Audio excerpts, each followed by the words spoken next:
Vivi wondered since when the sandcastle she had built in her soul because of Ahin began to melt, as if washed away by a wave. She tried to remember her place because they came from different houses, and the difference in their status was quite large. Besides, she was neither human nor animal. She understood that she could not stay with him forever in this form and in this relationship.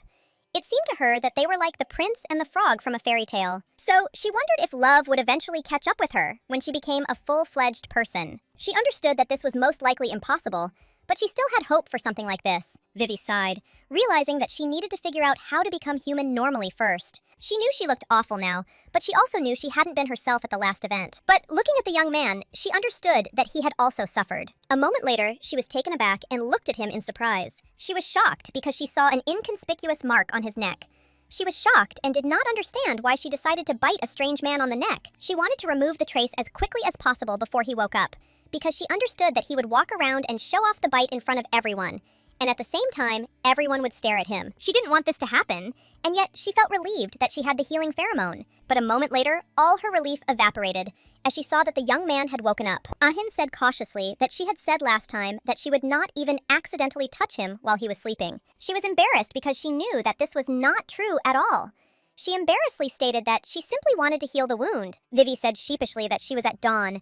She accidentally bit him on the neck, but at the same moment she saw that he turned away from her. The young lady was shocked and wanted him to listen to her immediately, but the young man only laughed in response to her. After some time, the young lady ate with pleasure, as she was hungry. Vivi assumed that her companion had specially selected such dishes for her, since she had little understanding of table etiquette. She wished him bon appetit with a smile, but at that very moment she saw her friend, who was looking intently at her, waiting for her to feed him. She was shocked because she didn't want him to look at her with such sparkling eyes, but at that very moment she sighed heavily, because she realized that she could not do anything with him, since he looked very cute. Ahin said with a smile that her friend had already eaten enough, and that she had better take care of herself. Ahin said with a smile that when he fed her in her rabbit form, she swelled up like a ball. Now he wondered if it would be the same in human form. The young lady was confused and also furious that he was saying that she was a ball. She cursed and said that he was a damn predator. He said with a smile that such words made his heart flutter. Therefore, he wanted to hear similar words from her again, but the young lady did not answer and began to eat. A moment later, he broke their silence and asked how she got to them. She sighed as she realized that the moment had arrived, the moment that could not be avoided. She stated that she had to disturb Leo a little. Vivi stated that he helped her starting from the southern gate of the border forest. She stated that when they arrived at that place, Ash was let in as a pet lion, and she was simply hidden in a pocket. She said they arrived late at night, so she was going to push him some more. And the next day, she wanted to meet Ahin. Ahin asked with a smile if she had really been in the lion's bedroom. At that very moment, he looked at her with restrained rage, because he wanted to hear an answer. The young lady was taken aback, not knowing what to answer him, as she understood that trouble had befallen her. But at that very moment, she declared that at that moment, she was a rabbit.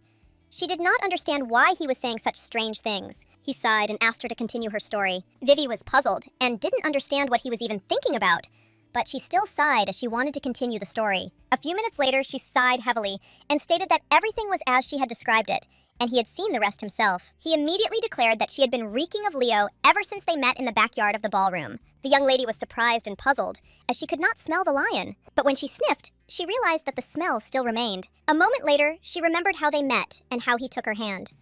At that moment, she raised it when it all happened. But in turn, she was puzzled, as she saw menacing glances from the satellite. She sighed and asked the young man if it was because he smelled the lion that he grabbed her hand. Yesterday, she was worried about Togo, because she might meet someone from her family. But after meeting Leo, she calmed down a little. She thought that it was most likely connected with the action of the lion's pheromone. At that very moment, the young man called her. Ivrin entered the room and informed the gentleman that he had to attend an urgent meeting. Ivrin stated that high-ranking officials would be attending, and he should attend the event. But his master did not want to go anywhere. The young lady looked at the young men with puzzlement as they argued among themselves whether to go to the meeting or not. At that very moment, the young man lay down on the sofa with tears in his eyes and declared that the lady had cheated on him again with Leo. She was shocked because she didn't expect to hear anything like that from him. His subordinate froze in similar shock, as he did not expect anything like this from his master. But at that very moment he, taken aback, turned his gaze to the young lady, for he saw that his master was sad. She was shocked and screamed that it was all a misunderstanding. Akin, with tears in his eyes, shouted that her every word was suspicious. The young man supported his master, as he saw that her shifty eyes suggested betrayal. She was shocked and didn't understand what they were even saying, because she always had similar eyes. Ivrin said that betrayal was an act of terrible people, and she needed to make up her mind already.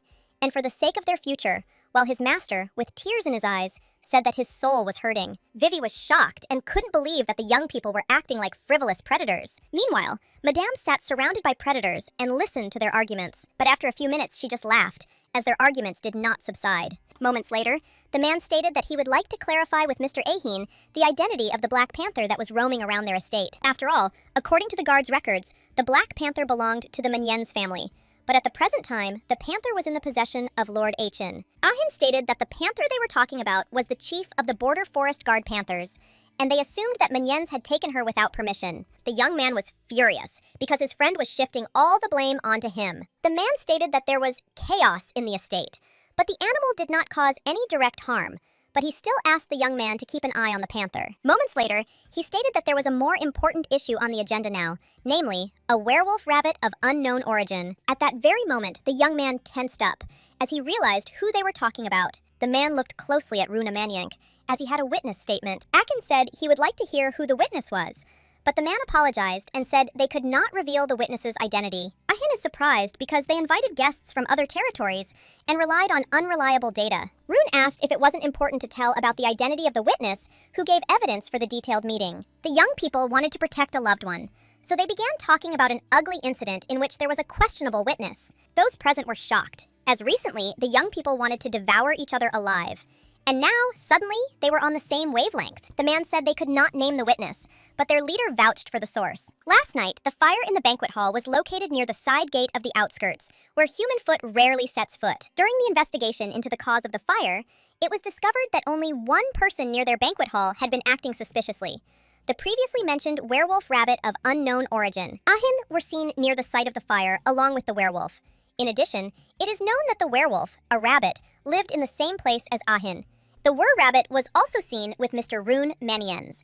They had a meeting in the backyard of the main building before the banquet. There was evidence that they looked as if they knew each other well. However, it was strange that there were no records of the were-rabbit passing through the main gates of the estate. At that very moment, the young man began to think, as he did not know what to answer to the given evidence. A moment later, he was taken aback, as he heard from his friend that it was a werewolf dancer. Rune stated that he and his friend fell in love with the dancer and still couldn't get over it. At that very moment, he looked at his friend with a smile, as he wanted him to support him. Ahin was taken aback and froze in shock as he imagined the young lady in this role. At that very moment, everyone present froze with surprise on their faces. They knew that the young men were very influential, but at the same time, they could not believe that they had fallen in love with a simple dancer. Rune looked at his comrade with a smile, as he wanted him to say something, but the young man was taken aback by his comrade's words, and he could not utter a word. Rune glared at him, wanting him to at least snap back. Akin, looking at his comrade, declared that his free statement was confusing everyone, and he should think about where and what he said. His friend smiled and asked him if he had really been suggesting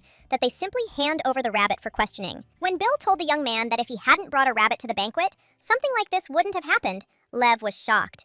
And since his friend really didn't know anything, Rune smiled and stated that it was not he who needed the escort, but the rabbit, since she herself had asked him about it, but his comrades simply could not believe in such things. Achin told the young man that he had recently also given him a headache and taken it away, and now he had brazenly stolen it in front of everyone. Rune asked if he really said such a thing when he had committed such a dirty deed, since he had almost lost his life in the middle of a night road, and yet he had magnanimously let it go. At that very moment, everyone present began to whisper, as they saw the panther's head next to the rabbit. Rune stated that he did not take the dancer away, but that she followed him. The man looked closely at the young people, as there were rumors that they showed their dislike for each other without any embarrassment.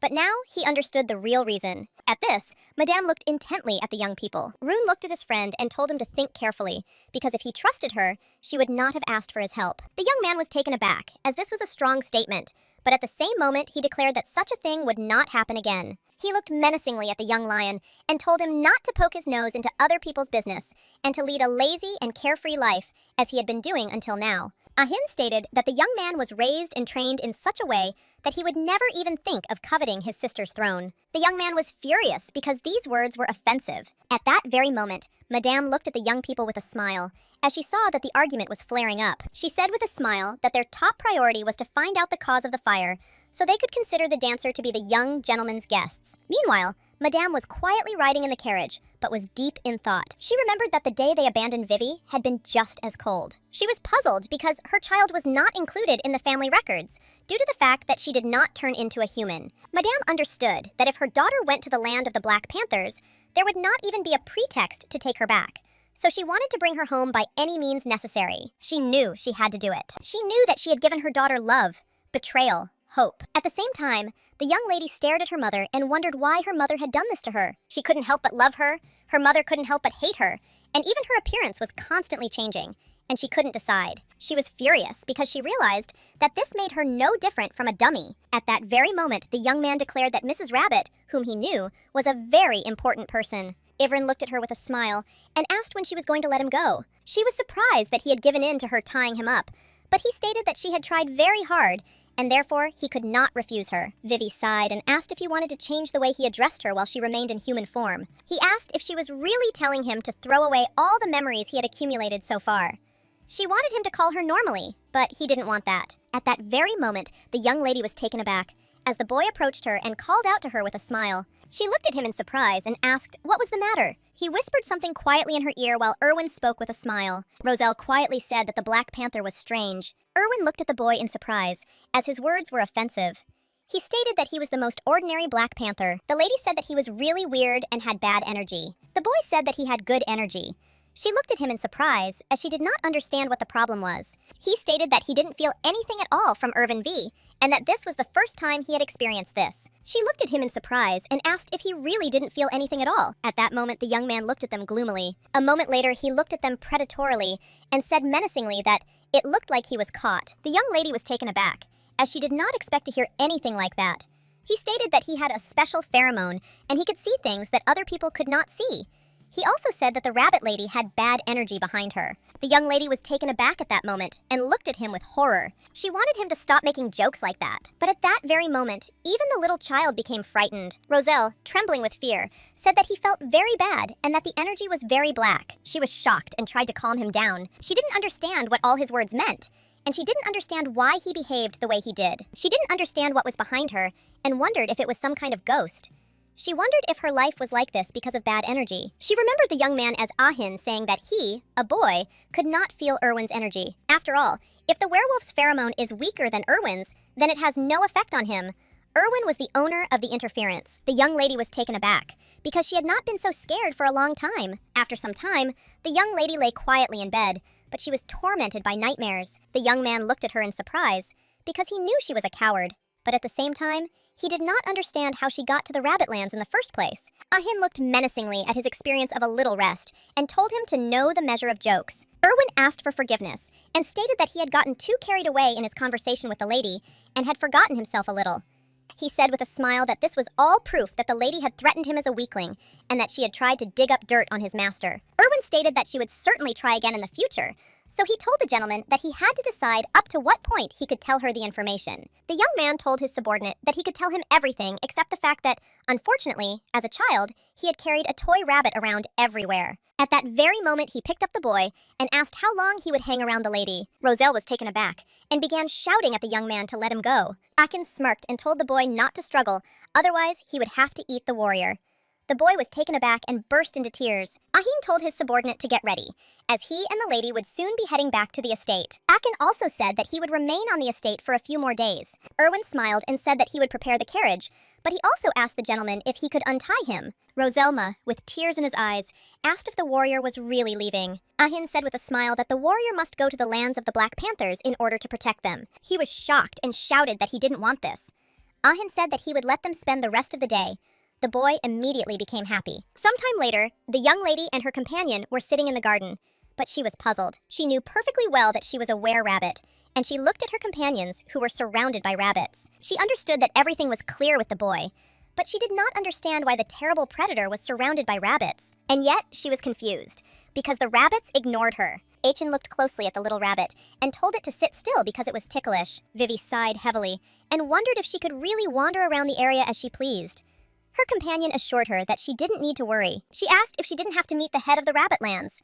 He smiled and said that it was true. He also stated that the lion imagined her as a dancer, and it would be strange if a simple dancer went to meet the leader. She was surprised and did not understand why he suddenly called her a dancer. But at that very moment, she understood everything and was filled with embarrassment. Her companion asked in surprise why she was embarrassed, but she said that she was just hot. He looked at her in surprise because she was hot, but for some reason she covered herself with a cloak. Akin sighed heavily and asked if she was hiding something from him. The young lady was taken aback, not knowing what to answer him. Roselle approached the young man and asked him to show his fangs. Roselle looked at the sharp clicks with surprise, while the young man said that he was going to bite him now. But the young man only laughed at such a threat. Vivi stared at them, as it was the first time she had seen a boy smile like that. But the young man also surprised her, as he was very reserved. She couldn't help but laugh, as this was something new for her. But at that very moment, the young people looked at her in surprise, not understanding why she was suddenly laughing. Roselle said with a smile that he saw beauty. She smiled and asked if he was talking about her. He said with a smile that he was. Ahin looked intently at his companion and declared to the boy that he had the eye of the diamond. Looking at the young lady, he told Roselle with a smile that he would definitely become an important person in the future. She looked at her companion in surprise and wondered if he too thought she was beautiful. At that very moment, she looked away from him, as she again became fixated on the words of the predator. She understood that she had begun to think in vain. She understood that her companion would one day get married and have children because his coming-of-age ceremony had already passed, and nothing terrible would happen even if he had a bride tomorrow. She assumed that his companion would be a noblewoman with a good pedigree from the lands of the Black Panthers, or perhaps a girl from another kind of werewolf predators. She understood that she was definitely not fit to be his companion. He looked at her in surprise and asked if she was talking to the rabbit in her mind, but she sternly said that she was not communicating with him. Looking at the young man, she stated that even in the form of a rabbit, she could not communicate with ordinary rabbits. She assumed that he would start making fun of her again. He was surprised and amazed, as she had already understood what he was going to ask. The young lady was taken aback, but looked at him with a smile in the same mix. After all, in reality, she wanted to be next to him, but she also wanted there to be no one else next to him except her. Vivi looked at her companion and asked where he got the wound on his face. He sighed and stated that he didn't know where she was from either, but at the same time, he didn't see anything scary about her. Vivi wondered if she had scratched him without realizing it when she had been trying so hard to get rid of the mark on her neck that morning. She was taken aback because she knew he didn't know about all her actions, so she could change the subject. The young lady looked at him intently, as she wanted to talk to him about something else. He said with a smile that if she was so worried about him, she could heal him. At that very moment, the young man took her hand and kissed it with all his tenderness. He smiled and asked her to heal him. Vivi froze for a moment in embarrassment. She was very confused, but at the same time angry, because he was saying similar things again. He looked at her with a smile and said that she wrinkled her forehead, and at the same time, she had a funny expression on her face. Vivi sighed and stated that she understood everything and would cure him. She also said that after this, she would turn into a rabbit. She asked if that would suit him. Ahin looked at his companion with bewilderment and declared that this would not suit him at all. She was surprised because she did not expect such an answer. They stared at each other for a while. Ahin, looking at the fleeing rabbit, said that over time, he was becoming more and more angry that he could not read the expression on her face in the form of a rabbit. He smiled and stated that when she was human, he could immediately see her face in front of him, and he liked that much better. She was puzzled, because she understood that she had asked such a question in vain. But at that very moment, the young lady was taken aback, as she saw that he lay on her shoulder. He sighed and said that he didn't see the difference whether she was a rabbit or a human, and therefore he said that she could do as she wanted. He hugged her tightly and declared that she should never disappear again without telling anyone. Ahin stated that every time she disappeared somewhere, his patience gradually came to an end. Vivi said sheepishly that at times like these, she became so scared that her legs would carry her. She sighed and said that she would try not to disappear again. He said with a smile that she should have said that she wouldn't try, but that she understood everything. She sighed and stated that she understood everything. Akin said with a smile that she shouldn't be naughty. Ahin said he didn't know why she bribed Quinn. He took her to the underground dungeon, but something like that wouldn't happen again. Ahin's smile declared that he was now free of the lion's smell. Vivi sighed heavily.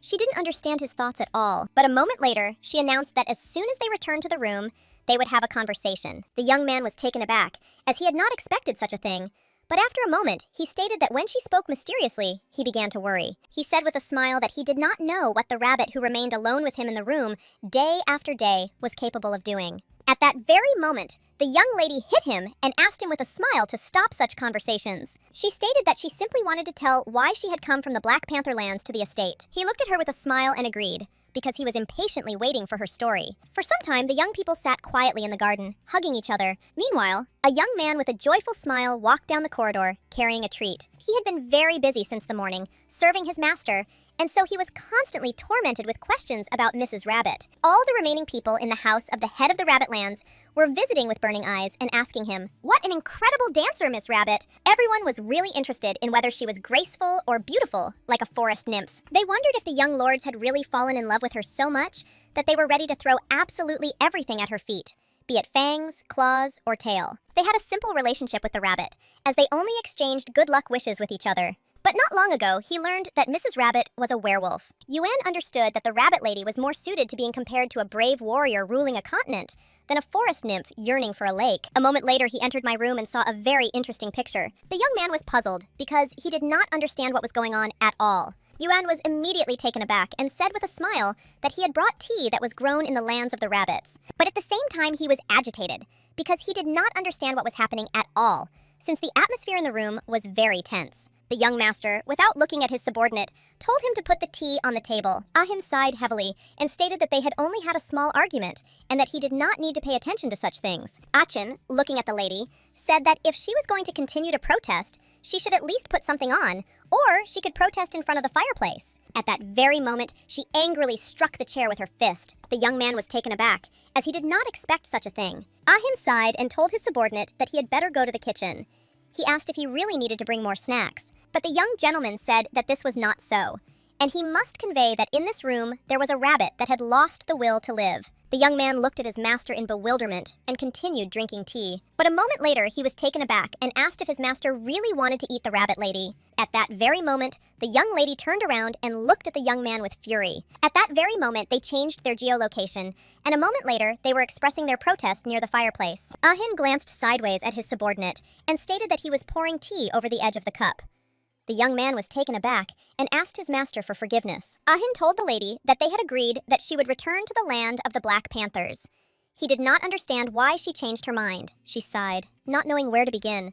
She was puzzled and didn't understand how he could only say now that she was going there after lunch. She said that she couldn't even say goodbye properly to the professor and her friend, but she wanted more time. Achin stated that there was nothing good in remaining in a foreign territory, one whose origin was unknown. Vivi quickly stood up and asked him to look after Ash as she wanted to say goodbye to the professor. He was taken aback and stated that they could have called her friends into the room, but she looked at him menacingly and stated that he should not approach her.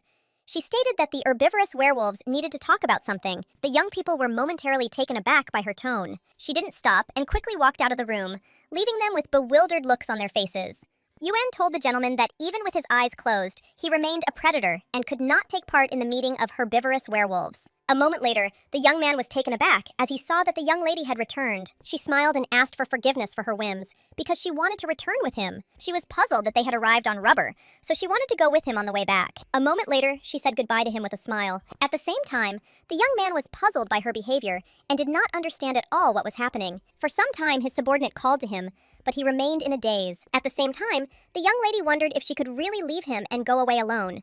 She knew that he had seizures, and therefore she was worried that he could die. But a moment later, the young lady stopped as she heard someone following her. She looked menacingly into the distance as she heard approaching footsteps, but she did not understand who was following her. Vivi walked on slowly, wanting to go to a crowded place. A moment later, she started running, as if she wanted to get to a crowded place as quickly as possible and keep her distance from her pursuer. But a moment later, she bumped into her comrade. She didn't notice him, and at that very moment, she grabbed him by the hair and started screaming. The young man described and screamed, because he was in great pain.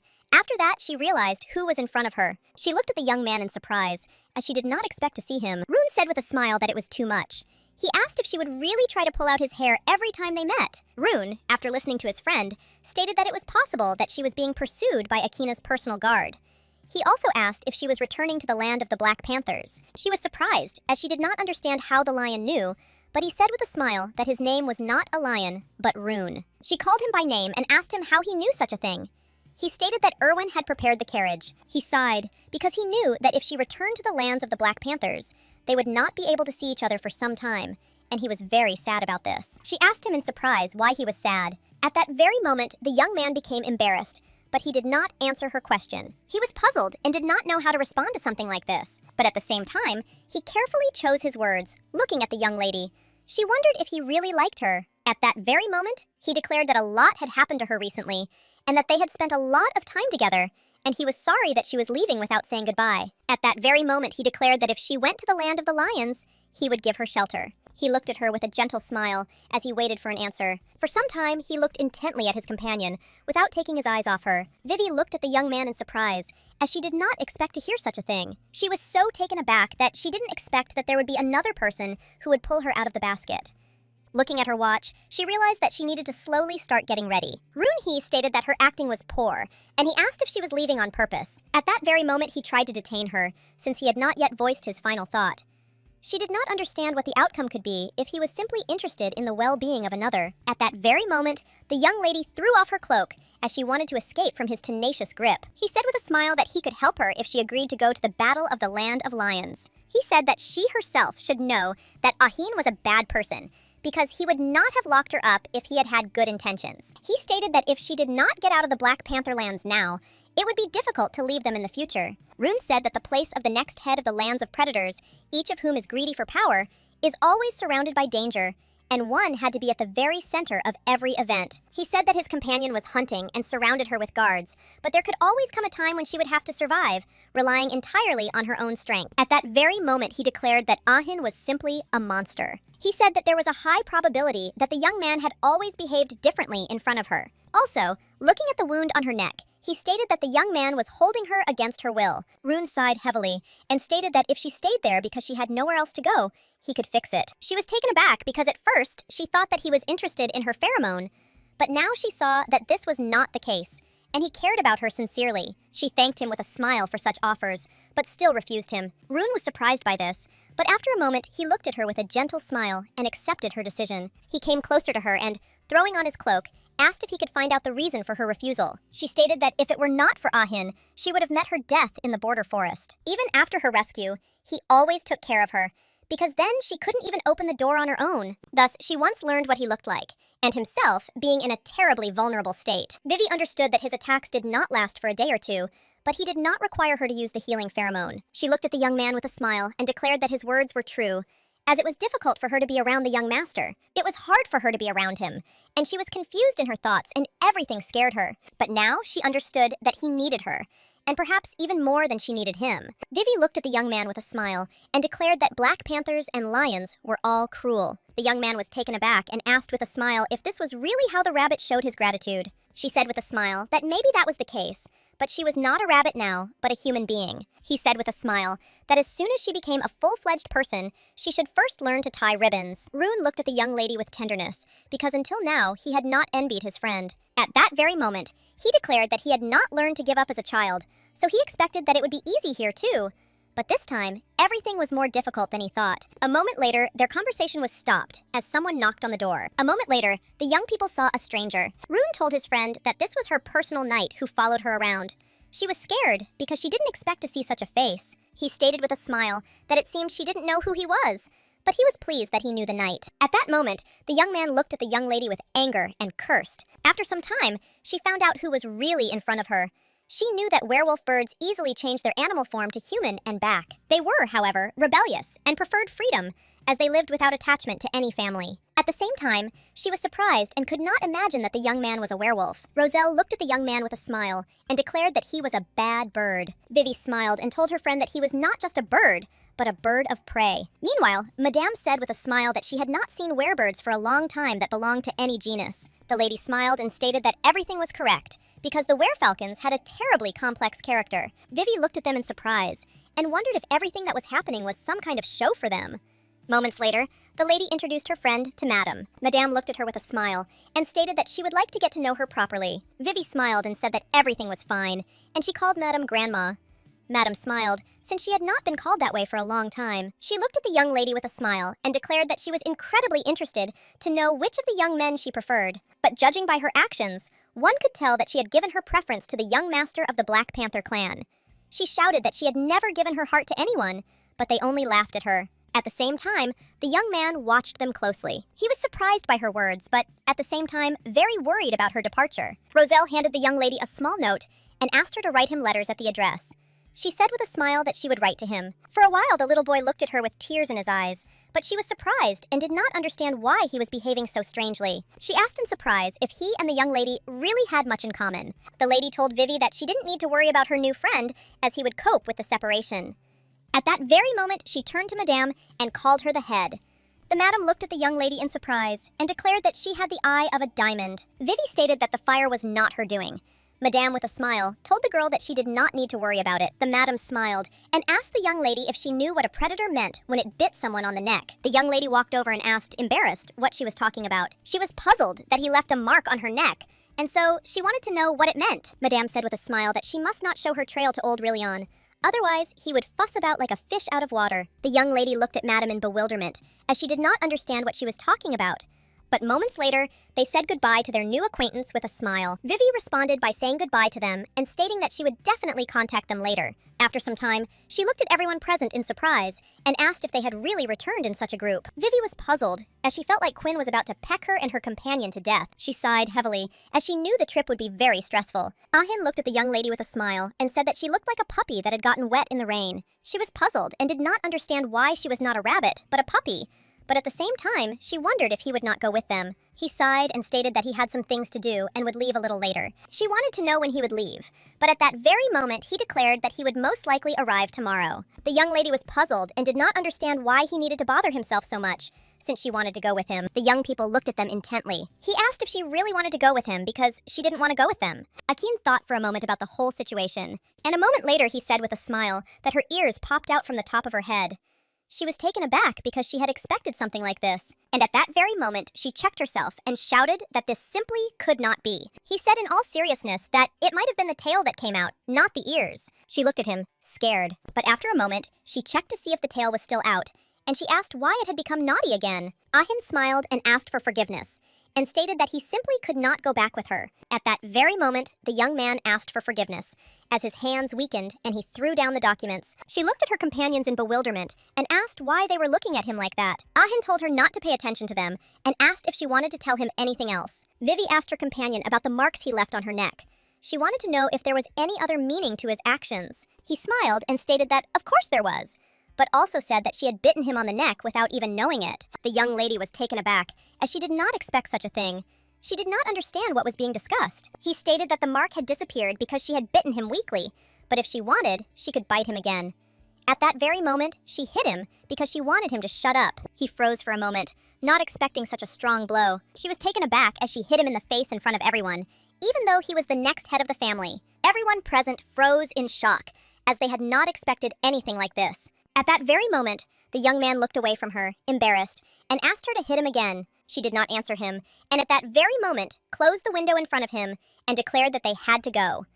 The young man watched them intently for some time. Meanwhile, Erwin was telling the young lady that it was the first time he had heard his master apologize to anyone, as he never even bowed his head. At the same time, he told the young lady that if she tried to escape, she would become a salad that would be served for breakfast, along with broccoli and mordvin. She was furious because she knew they weren't even going to bother cooking anymore, and were just going to eat her raw. Iron stated that she was not the only one the young master had sheltered, since Quinn had fought with Bara and was almost dead, so the master had sheltered him. She was surprised and asked if he had really attacked the Black Panther in the form of a falcon. Erwin smiled and said that he had, and it had been a rather stupid decision. Erwin said that was why the gentleman had taken the rabbit in, and when he brought it home, he had ignored it and never visited it. She was surprised that he communicated with her in a special way, but at that very moment, the young man told the lady that she had come to them in vain. He stated that the young gentleman had taken her in and saved her life, but then she should have run away immediately. A moment later, everyone was taken aback as the carriage began to shake violently. The young lady was in shock, not understanding why the carriage had stopped, and wondering if they had been attacked by wolves again. Moments later, they realized that the path was blocked by bandits, and they intended to deal with them quickly. Quinn Iscosa looked sideways at the bandits, assessing the situation. Ash, in turn, looked at them warily as he prepared for battle. Erwin looked at the young lady with a smile and said that she could hide in the hat for now. He was saying that they didn't have time and she had to make a decision quickly. At that moment, she was taken aback and asked if he had understood what he himself had said as she was in human form. Moments later, The young lady also felt a shudder run through her entire body as someone closed the window from the outside. She didn't understand why they were sitting with her instead of fighting outside. She didn't understand why they were so calm, although she clearly heard the sounds of a struggle. She understood that the attack happened before they entered the Black Panther's territory. Plus, they were openly trying to protect her. She ran away and, looking at the young people, wondered if she was the target. The young lady was very scared and didn't know what to do. She was confused and did not understand who was targeting her. She understood that this was the man who had the opportunity to organize an attack on the carriage, returning to the land of the Black Panthers before crossing the border. The man who knew who she was and what ability she had. And a man trying to use her and ignoring her opinion. She understood that only her mother was such a person. She couldn't believe that her mother was capable of such a thing. At the same time, she remembered how Ahin said that he still had things to do, so she should return first. Vivi was very scared and wanted to stay next to him. She wanted to know what he needed to sort out. She didn't understand what they were thinking, putting her life on the line. A moment later, the young lady broke the window. They were taken aback and looked at her with bewilderment and horror. Vivi, trembling with fear, said that they should not approach her. She knew there was a reason why the window was closed, but she could smell an overwhelming pheromone. Erwin was in shock. He didn't understand what she was thinking and what she was doing at all, since she knew it was dangerous. She looked at him intently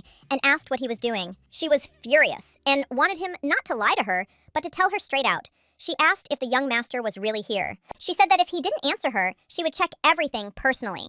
And she intended to jump out of the window. He was taken aback because he realized that the young gentleman had mentioned such efficiency when speaking about the young lady. At that very moment, he asked for forgiveness and stated that he had a non-disclosure order and could not tell her anything. Vivi shouted menacingly that if he touched her with even a finger, she would never say a word to him for the rest of her life. At that very moment, Quinn looked menacingly at the young people and at the same time hastened to take the dagger out of its sheath. The young men were shocked as he drew his blade. Irin tried to stop the young man and calm him down. Erwin said that if he hit the young lady, her body would be wounded. But Erwin protected the young lady with his body. Quinn took aim at his friend, who was taken aback. Moments later, the young lady also looked closely at the werewolf and called out to him. Without wasting a minute, she snapped her fingers and applied her pheromone. At that very moment, the young people sensed her pheromone. A few seconds later, they fell with a crash and fell asleep. Vivi glared at Irvine and stated that her attack had only one purpose, and she was aiming at the falcon. The young man was taken aback, as he did not know where she had learned such a technique. She looked at him intently, but said nothing. A moment later, they stepped out of the carriage, and the young lady saw that all the mercenaries were lying on the ground. She quietly stroked her friend and called him. Meanwhile, the young man ran in a hurry to his mistress. He shouted at her to leave immediately. But moments later, Madame saw the young man fall to the ground with a crash. She was shocked and didn't understand how he found out about this place. Frozen in a daze, Madame stared intently at the young man who was slowly approaching her. She was shocked because she didn't understand how he knew about something like this. The madam, horrified, said that he had no right to so brazenly threaten a representative of noble blood from another territory. He asked in surprise, "Doesn't it concern her, since she gave the order to attack the young lady's carriage?" She was shocked and screamed that she didn't understand what he was talking about. He came closer to her and said that they could imagine that he too had no idea about the attack on her carriage. She asked angrily if he really thought that he would get away with harming a noblewoman. He stated that she would soon cease to be one. He spoke with their burning eyes that her head and most of his children had transgressed the law, and soon her family would be destroyed. The lady was shocked and screamed that this was nonsense. She did not understand how he could say such words so easily. At the same time, they turned around because they saw a small rabbit. He looked at the rabbit with a grin, as he saw that it had a sly little face just like Vivi's. Ahin looked at the rabbit with a smile and asked if he had really come to see this spectacle. A moment later, the rabbit ran up to the young man, and at that very moment he sat on his foot. Akin looked at the rabbit as he did not expect this, but a moment later he looked menacingly at Madame as he wanted to continue their conversation. The madam was furious, because she understood that the person in front of her was simply a psychopath. At that very moment, the other rabbits ran up to them, waiting to see what would happen next. The madam asked angrily what he was talking about. She did not expect that the head and his children would come to see the crime. He sighed heavily and stated that he would ask her a question first, since she had gone through a lot of trouble to lure her to this place. He asked how much of the medicinal decoction that contained the resin of the Blom tree she had given Vivi. He stated that if he heard the proper answer, he would tell her how her daughter became human. She was shocked and did not understand why he was so interested, but he wanted her to not waste time and start answering. She sighed and stated that until she was 4 years old, she gave her daughter the decoction a few times. He was shocked, knowing she was very ill. Even so, they continued to give her the infusion. He stated that it seemed she thought that the reason the girl's conversion to you was delayed was due to the effects of taking the medicinal decoction. She screamed that this medicine was a miracle, which was secretly created in the territories of herbivores, and all the children who took the decoction calmly turned into humans. He angrily declared, Madam, that it was not a miracle drug at all, but a narcotic. He said that while the girl was constantly sitting in the estate and was an aristocrat, her murder would cause unnecessary trouble. Madame was furious and shouted that he could not blame her for trying to get her child back. Ahin screamed furiously that if her Kyrie hadn't died, she wouldn't have even looked at Vivi. The madam screamed furiously that he should not dare to reproach her for the death of a child, while he was furious because her daughter could have died in the stomach of a black panther. But at the same time, Madame did not even regret what she had done. He shouted that they could end it here. He said he expected he would start to hesitate after talking to her because she was the mother of a girl he cared about. She screamed furiously that he had not answered her question. She wanted to know what he meant by destroying her kind. He sighed heavily, and at the same moment he looked intently at the rabbits. He stated that it was about the recent fire at the head's estate, since she herself knew that the fire broke out in their document storage, where the records of the export of the clan enterprises were kept, which included the Revian clan. He asked what the head of the clan was doing when the fire broke out. He did not understand how the head could leave her, his wife and partner, alone. She understood that this could not be, since he, in principle, always cared only about his own well-being, without thinking about others. She was scared and wondered if he had started that fire.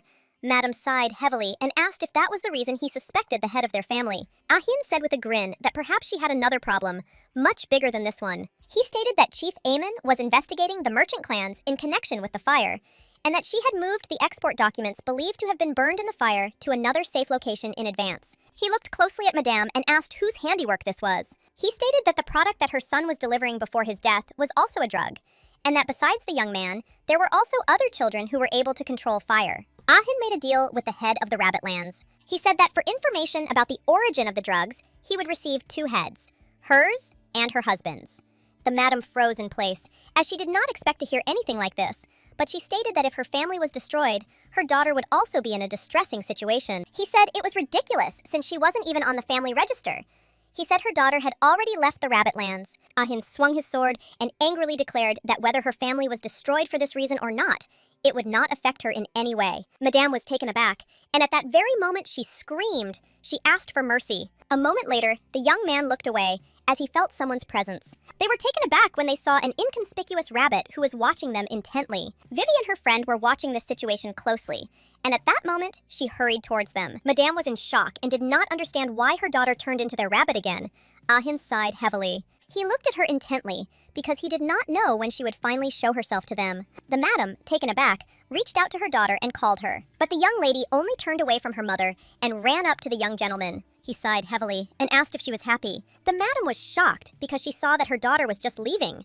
She did not understand why her daughter became a rabbit again. Akin, looking at his companion, said that she might be angry that he acted alone, and again did not tell her anything. He said that when she sat like that, he became afraid that he would later have to crawl under her feet. The young lady reached out to him, wanting them to go home, and tears came to her eyes. He looked at her in surprise, but there was still a smile on his face. At that very moment, he took her in his arms and declared that she needed to rest, as they would soon be in the lands of the Black Panthers. After a moment, he smiled and announced that it was time for them to return home, while Madame looked after them with a puzzled expression. It was just a coincidence that she turned into a rabbit in that forest on the border.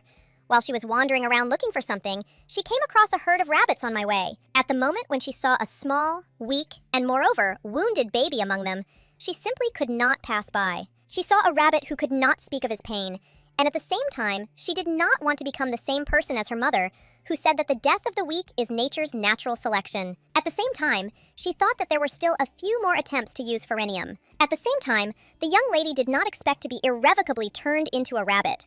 She did not understand where she had made such a big mistake. When she used the pheromone in the rabbit leader's house, she activated pherenium. And when she found the young gentleman next to her mother, she thanked God that she was in the form of a rabbit. She looked at the squabble of the native people with bewilderment, but she saw their true feelings and was glad that she remained unnoticed. After all, it was then that she completely rejected all ties with her native home. But at the same time, she was surprised and did not expect such a reaction from the young master. After some time, he wondered in confusion why she had heard all his words. He tried to look after his reputation after that day. She began to avoid him. He was shocked and confused, as he did not understand why everything happened this way. Erwin sighed heavily and told the gentleman that if he was going to slander, he should look for Quinn. Akeem looked at his assistant with fury and asked if he needed to be reminded who he served. Irina wrapped herself around him and declared that the master was abusing his power. Ahin angrily told the young man that he had forgotten to punish him for letting Vivi escape in the rabbit lands. The young man was taken aback and shouted that he could not do anything about it. He screamed that Hawk had pointed a dagger at the young lady, and he had let his guard down trying to stop him. Erwin screamed that, despite the fact that the lady begged for mercy, he continued to mercilessly swing the dagger. Ahin looked at Hawk with fury and asked if he had really forced the lady to beg him for mercy. The hawk was taken aback and began to fidget and coo, but it was all in vain. At that very moment, he fell to the ground with a roar. Erwin was taken aback and shouted that, be that as it may, her young lady had learned to aim the healing pheromone. He didn't know what to do now. The young gentleman asked in surprise if it was really his mother who had taught her such a thing. Erwin said he didn't know, but maybe she was just lucky, and it happened involuntarily due to a stressful situation. But she definitely mastered the basics. Akin was taken aback, since he had not yet thought about introducing her to a tutor. He understood that he needed to quickly find a tutor among the herbivorous werewolves.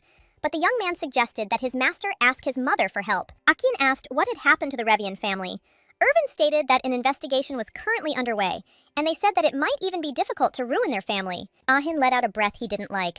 He knew the lady would worry about them even more, so they should end it here. Irwin said with a smile that it was a good idea. Irwin sighed and stated that he was going to talk to the gentleman about Bar. Ahin sighed. Since it was unknown what the panther might do to the lady in the future, he had no choice but to shoot the beast. Irwin sighed and stated that this was not what he was talking about, and that what he wanted to talk about would require the help of the young master. The young master looked at him in surprise, but his subordinates told him to look at everything himself. A moment later, they saw the young lady in rabbit form with Bara. Irwin looked into the distance and declared that they were now having a duel. The young gentleman was surprised and did not understand who gave them permission to do such a thing. Irwin stated that this was the wish of the rabbit lady. Ahin knew that the girl could not wish for such a thing, but at the same moment, he asked his subordinate if he really knew about what was happening. Irwin stated that the lady seemed to have learned that the panther only obeyed those stronger than her, and so she wanted to use the pheromone on her. Akin stated that the girl planned to use only a pheromone that caused drowsiness, but he also asked the young man why he had ignored his other question, while they were closely watching the duel. Meanwhile, the formidable panther looked predatorily at the little rabbit. The young men understood that if they interfered in the duel, they would become younger or very angry. Ahin asked them if he should stop the panther if the young lady couldn't cope with the pheromone. Irwin said he didn't think the young lady would lose, but he was still worried about her. At the same time, the young people saw how she concentrated her power. Irwin was sure that she would one day become a general. Without wasting a minute, the formidable panther pounced on the defenseless rabbit. Vivi hesitated for a moment and looked at her enemy in surprise.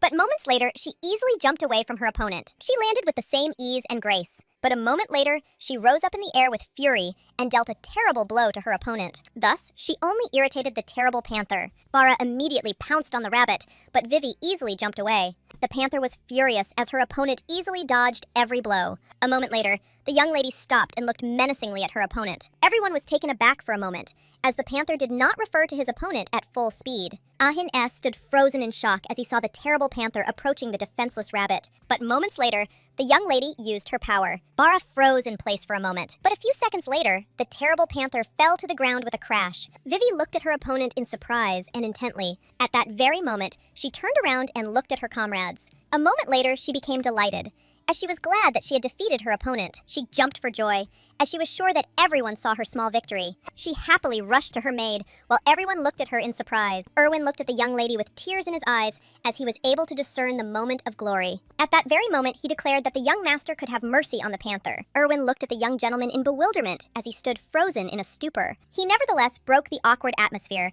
and asked the gentleman what was wrong with him.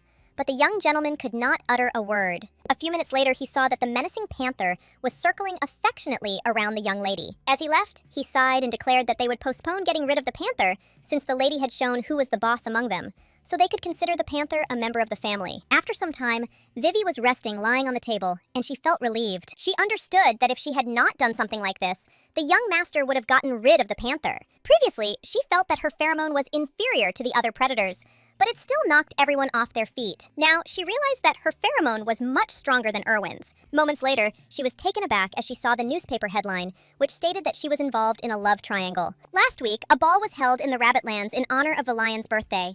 Many guests gathered for the celebration, including herbivores, but everyone at the ball was amazed by the dancer. The reason why the eyes of high society were directed towards the beautiful dancer was that Ahin and Rune did not share the girl. Everyone was shocked, because the young men said that they had feelings for the dancer. She was shocked, and because of this, she shyly tore up the newspaper. Akin looked at her in surprise and asked if she was really fighting with the newspapers now. She looked intently at the young gentleman, but did not answer him. At that very moment, she was taken aback and remembered how he had told her mother that he was not indifferent to her. She was confused because she knew he had said something like that, but at the same time, he stated that she was a girl who was not indifferent to him and not a rabbit. At the same time, she wondered, looking at her companion, how one could be so handsome. At that very moment, he announced with a smile that she had a nosebleed. Moments later, he took the pen in his hands and declared that she should leave, as she frightened him, because she had the face of a pervert. Vivi was puzzled, as she understood that he himself had seduced her with his beauty. He said with a smile that it was now too late to pretend that this was not so. He asked with a smile if she wanted to sleep. Vivi was very embarrassed, and the thought that he cared about her would not leave her head. She wondered if she could show all her feelings towards him if he said something like that. At that very moment, she used her attack of cuteness on him. The young man was taken aback, as he did not understand what had happened. He looked at her in surprise and wondered if she really didn't want to sleep. He sighed and said that they would study some more, and then he would go to bed. At the same time, the young lady was puzzled because he did not understand her at all. She was shocked and did not understand how he could not understand all her feelings. She jumped back in embarrassment, and at that very moment, the ink that was on the table spilled onto her soft fur. He sighed and stated that he had no idea that she had decided to become a spotted rabbit. Vivi wondered, puzzled, if he was just pretending not to understand her. A moment later, he stated that he remembered she was reading a book that talked about ways to tame predators. He stated that efforts were, of course, good, but if she had started all this because of the bar, then she would be better off giving up such reading. He said that the author of the book was a werewolf goat, and even the content, which advised grabbing the predator by the tail if it resisted, was complete nonsense. The young lady was puzzled because she realized that she had read a stupid book, and in doing so, she was actually risking her life. At that very moment, he approached her and declared that he was also a predator, but the young lady did not understand what he meant. He sighed heavily and asked Togo if she would like to try to tame him. Vivi froze for a moment and looked at him, puzzled. At the same moment, he declared that he was easily tamed, so she should no longer go on secret dates with Leo. Vivi was taken aback and froze for a moment, but after a few minutes, she wondered if he knew she was dating Leo. She understood that their relationship was not at all what he thought it was. Vivi knew she could now give him the answer he wanted to hear,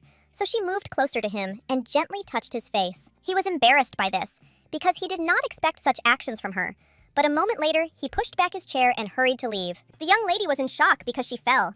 She did not understand what had happened, because she had only gathered up her courage and done such a thing, and he had already turned away from her. Akin, looking away from her, asked if she wanted to sleep, since it was already late in the evening. At this, the young lady looked at him and noticed that he was very embarrassed. She looked at him in surprise, as she had not expected this, but after a moment she laughed and thought that he was a cunning predator. Madame looked closely at Vivi and declared that she had developed a spot that was not there before. She looked at her with a smile and declared that she was still cute, even though she was dirty. The lady said with a smile that she wanted to offer her something.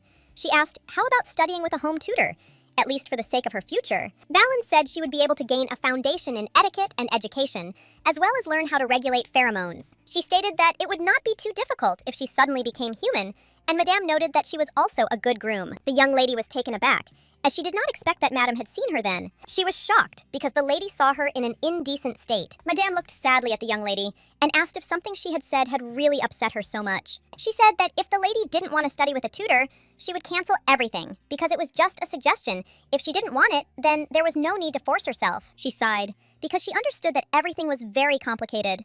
She wished that there was a person who would raise the language of rabbits. At that very moment, the maid asked for forgiveness and said that Vivi simply wanted to appear before the day in her best light. Madame was surprised, but at the same moment, the lady confirmed the maid's words. Balin said with a smile that she didn't care about her appearance at all, and that she didn't need to worry about such things. Madame said that the lady remained her close friend, who kept her company in her once lonely tea parties. Balin stated that she would take care of the tutoring herself, and she already had a candidate as an example. Mr. Rillion was the dean of the academy, and he had a lot of knowledge and was well-versed in many areas. The young lady was puzzled at this, for she knew that her teacher would be the most difficult person to get along with in the house. She remembered how he looked at her menacingly and said that his grandson himself did not understand how much he needed her. She understood that he was a very difficult person, but she still wanted to be friends with him. After some time, the young lady finally appeared before the man. The gentleman looked closely at the rabbit and noticed that she did have proper manners after all. He introduced himself and stated that he was Idas's father, Grace, the husband of the head of Valens, and concurrently the grandfather of the young master, And he also held the post of dean at the academy. Mr. Rillian said with a smile that before class, he wanted to ask her something. He gave her a short article and asked if the werewolf rabbit that was mentioned in the article was really her. The young lady was taken aback, not knowing what to answer. After a few seconds of her explanation, he asked if she was really a were-rabbit, but not a nymph. He sighed heavily and said that he didn't believe the headline right away. She understood that he was, of course, right, but for some reason, her mood had disappeared. A moment later, he announced that he needed to know her reading level to continue his lessons. She understood that the moment she had been waiting for so long had arrived. A moment later, he began asking her various historical data, and Vivi gave him the answers without fail. He was surprised by this, and at the same moment began to ask about something else, and she again gave him the correct answer. The man looked at her intently, as he knew this would not be easy, but she wanted him to continue asking her for historical data. For a moment, he began to bombard her with new questions, and she continued to give the answer just as clearly. Vivi, in turn, was not going to give up so easily, and every time she answered him correctly. After some time, the man was breathing heavily, as he was surprised that she had not made a single mistake. She looked at him intently, as she had not expected this. He sighed and stated that she had tried hard, and all the answers were perfect, and his young lady was very happy. He looked at her closely as he realized that she had enough qualifications to take a leading position in the academy. But at that very moment, he realized that she was even a step higher, and so talented that she could qualify for early graduation. He knew he had to do everything in his power to make her spread her wings and fly. Moments later, he shouted that they would now begin with the lesson. The young lady, in turn, did not lag behind him, as she wanted to continue the lessons. Meanwhile, Vivi quietly watched the young gentleman from the window. She was confused and didn't understand what was going on, because she saw that everyone was wearing black. And at the same time, she wondered if today was some kind of special day. She was surprised because Mr. Rillian stated that there would be no classes. And at the same time, she saw that the young master was somehow strange. She knew he wasn't sick, but he tossed and turned all night, and she kept saying that she needed to find out everything as quickly as possible. After some time, she came across knights, but they said that they would not let her through. She reached out to them and asked them to let her through. They looked at her in surprise and asked if she was really interested in their clothes. She nodded in agreement, but the young people immediately exchanged glances between fate. They knew that there was no point in hiding something like this, since all the inhabitants of other lands knew about it, and since she asked so, they could tell her. The men said that today was the anniversary of the death of the head's husband and the father of the future head, Mr. Edis. They stated that the young man died from a chronic illness. Vivi was shocked because she realized that today was the anniversary of the young master's father's death. Idis Grace, who was the husband of Mrs. Vellens and the father of Achin, was said to have died at a young age from a chronic illness. She didn't understand what illness he had, because even in the family, few people knew about such a thing. She understood that the young master was now suffering from attacks that no one knew about. She remembered how Lord Rillian had said that her grandson, without realizing it, needed her. After some time, the young lady was sorting through her things, but at the same time she scolded herself as she knew that she should have first found clothes and then turned into a human. A moment later, the maid informed the lady that in times of emergency, there was room for her in the master's dressing room, and she could use the dressing room. Entering the dressing room, she was taken aback as she had not expected anything like this. But at the same time, she realized that the master was still a cunning predator. She didn't expect him to prepare something like this for her, since he didn't tell her anything. A moment later, she sighed heavily, as she was exhausted just from getting dressed. A moment later, she was taken aback as she heard some kind of knock. Turning around, she saw a hawk, and at that very moment, she reached for its neck. The young lady looked at the hawk with a predatory expression and declared that they had not seen each other for a long time. He was taken aback, as he did not expect such a thing. But after a few minutes, he was already sitting in his cage. Vivi stated that this happens if he neglected the were-rabbit. She looked at him intently and asked if he was interested in how she turned into a human. In addition to the cases of contact with medicinal decoctions, her pheromone also came into conflict with the strong pheromone of a werewolf predator and then reacted and exploded, which is how she became human. If she makes her own pheromone explode, she will be able to turn into a human without anyone's help. As she left, she said that she would let him go when she returned, knowing that if he was not locked up, he would snitch to Ahin again. Later, the young lady gave him some snacks as a gift. She was glad she had dealt with him, but in turn, standing in front of the door, she wondered how best to get out, because there were knights behind the door. At that very moment, she saw Bara. Vivi asked if she was asking her to sit on her back. Vivi was touched by this, as Bara offered her his back. A moment later, the knights looked around in surprise. They looked at the hawk in bewilderment, and at the same time, the young people wondered what was going on, since their intuition told them that something would happen soon. Not even a few minutes had passed when a young lady, riding a black panther, flew out into the corridor. After some time, the young lady was already in the greenhouse. She sighed heavily as she realized that she would no longer be able to sit on the back of a black panther. A moment later, she sighed heavily and asked the knights for forgiveness. She bowed and stated that they were working hard, but she had some business in the greenhouse and therefore wanted to pass. The young man was taken aback and looked at her in surprise. Vivi, in turn, only called the knight. She sighed and stated that she got stomach pains when she ate carrots, especially problematic if he constantly gave them to her when no one was looking. She said he always cut it up small so she could eat it comfortably, so she knew he had no bad intentions. At that very moment, she turned to the other knight and declared that he should stop calling her Mrs. Rabbit. A moment later, the young lady left the knights, who were in complete shock from what they had heard. She entered the dungeon and saw the gentleman. He looked at the young lady in surprise. At the same time, he noticed that she was leading black panthers behind her, as if she herself were a werewolf panther. At the same time, the man stated that she was not a nymph, since no nymph would walk around with disheveled hair. Vivi was taken aback as she realized that she should have worn all black and brushed her hair. The man sighed heavily and asked her to sit down as he wanted to do her hair. He smiled and stated that she had touched his hair during their first meeting, and it was time to repay her for her beautiful braids. Vivi was embarrassed by this, and at that very moment, she said that she would like a forest nymph's hairstyle. He smiled and said he appreciated her willingness to challenge her, and a moment later asked if she had done her homework. The man sighed heavily and said that she looked innocent, but at the same time, he did not understand how she could spend time with his grandson. The young lady, in turn, only laughed, but said nothing. A moment later, she said that she came to him because she wanted to ask him something. He sighed and said that she could call him grandfather, since his grandson, unfortunately, called him old man. Vivi agreed with him with a smile. At that very moment, she said that she would like to talk about what he had said earlier,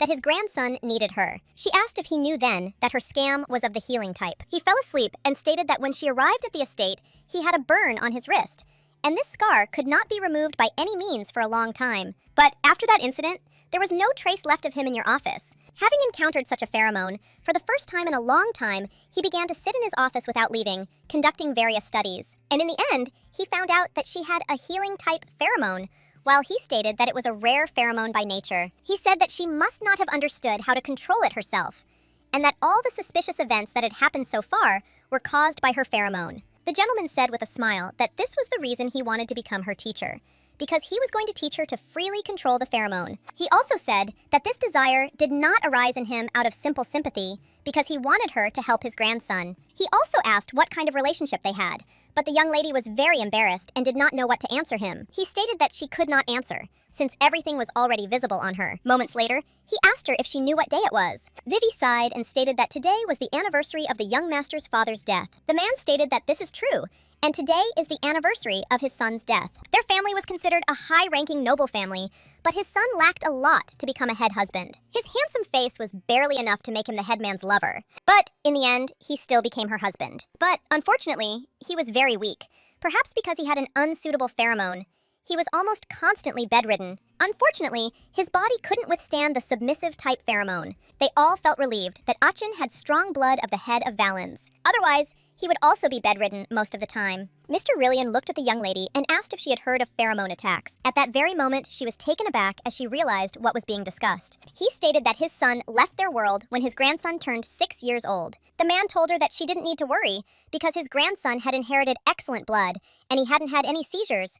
But she knew that wasn't true. After some time, the young gentleman was informed where Mrs. Rabbit was now. Without a moment's delay, he announced that he was heading to the garden. He turned around and glared at the hawk, as he had told him to protect the lady and not eat the strawberries in the cage. Quinn knew that one wrong move and he would get into a lot of trouble with Bara. Ahin was puzzled and wondered how the girl became human, but he understood that she should have waited for him and not run away. He was furious and wondered how much longer she planned to make him worry. At the same time, the young people were quietly talking among themselves, discussing this topic. But a moment later, they were taken aback and greeted the young master. They hastened to tell him everything, but he had no intention of listening to them. But the young knights followed him and informed him that the young lady had left. A moment later, the young man entered the greenhouse and saw his grandfather, who was quietly sipping tea. He looked at his grandfather in bewilderment and asked what kind of appearance he had.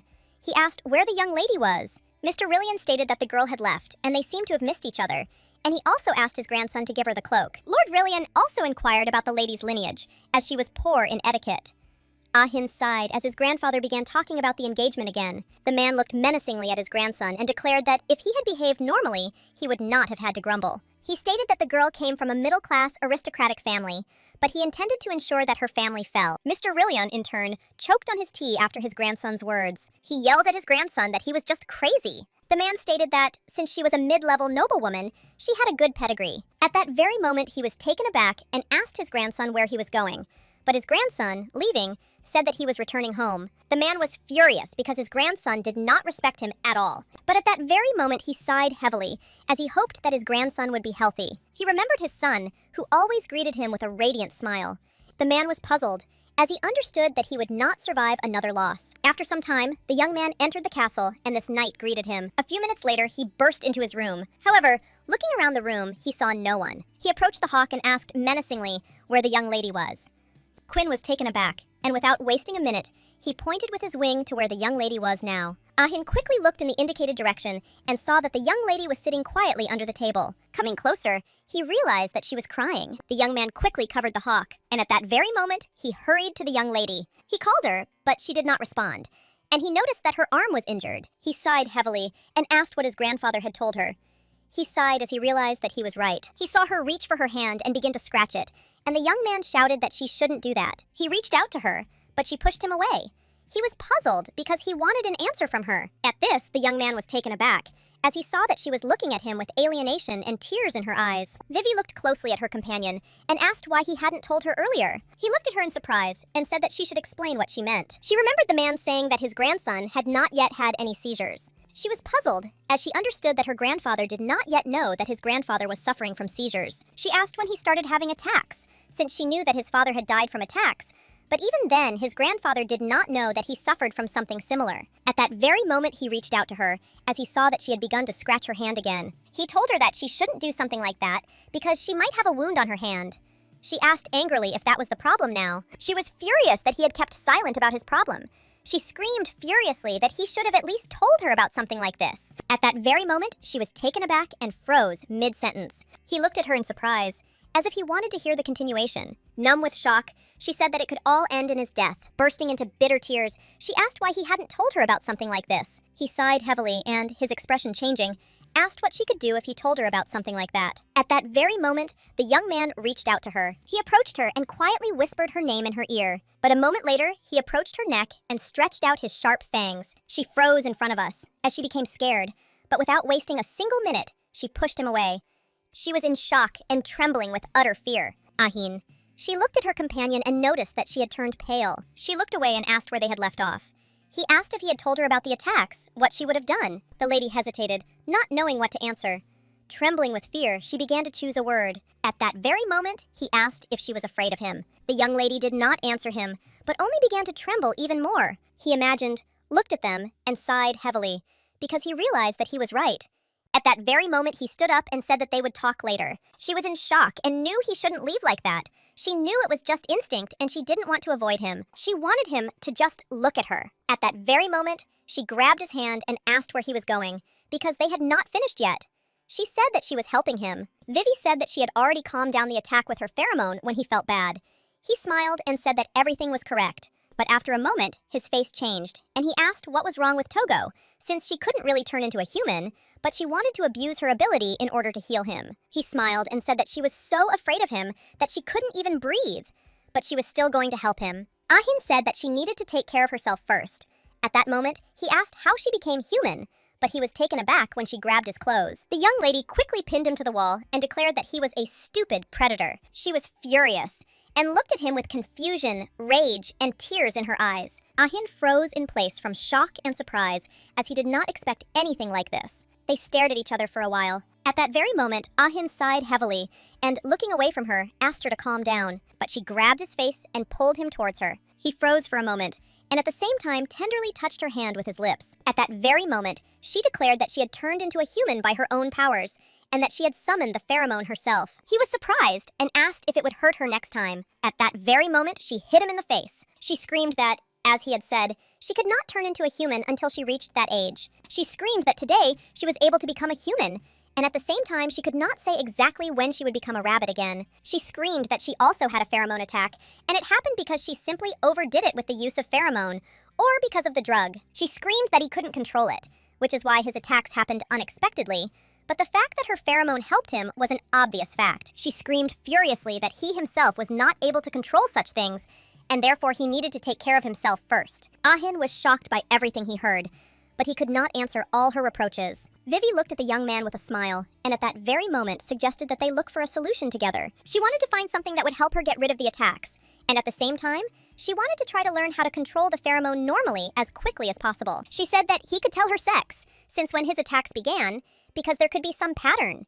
The young man looked at her intently, but said nothing. At that moment, he sighed heavily and asked if she really didn't think that he could have brought her to his place to use her pheromone. She sighed and said that if you say you haven't thought about it, you'll be lying. But she knew that if that was all he had in mind, he wouldn't have called her the girl he cared about. She said that if he had such a goal, then now she didn't care, because she survived only thanks to him, and now she wanted to help him and thank him. Akin asked if they couldn't find anything that could relieve his attacks, whether she would help him every time they occurred. She smiled and stated that if she hadn't intended to do it, she wouldn't have even mentioned it. Ahin kissed her hand and asked if she was really ready to do such a thing, despite the fact that she was afraid of him. She sighed and declared that she would help him all her life. For a moment, she said she needed to make amends. Vivi Yi touched his lip tenderly, causing the young man to freeze in shock. A moment later, she touched his fangs. Trembling with fear, she said with a smile that now she touched his fangs and did not even lose consciousness. She said that if she tried, she would stop being afraid of him later. At the same time, he saw that she felt very ill when she touched him, but moments later, he kissed her hand tenderly. The young lady was taken aback and said that she understood that he had deliberately said nasty things out of concern that she would overdo it with her ability. She told him that he shouldn't worry,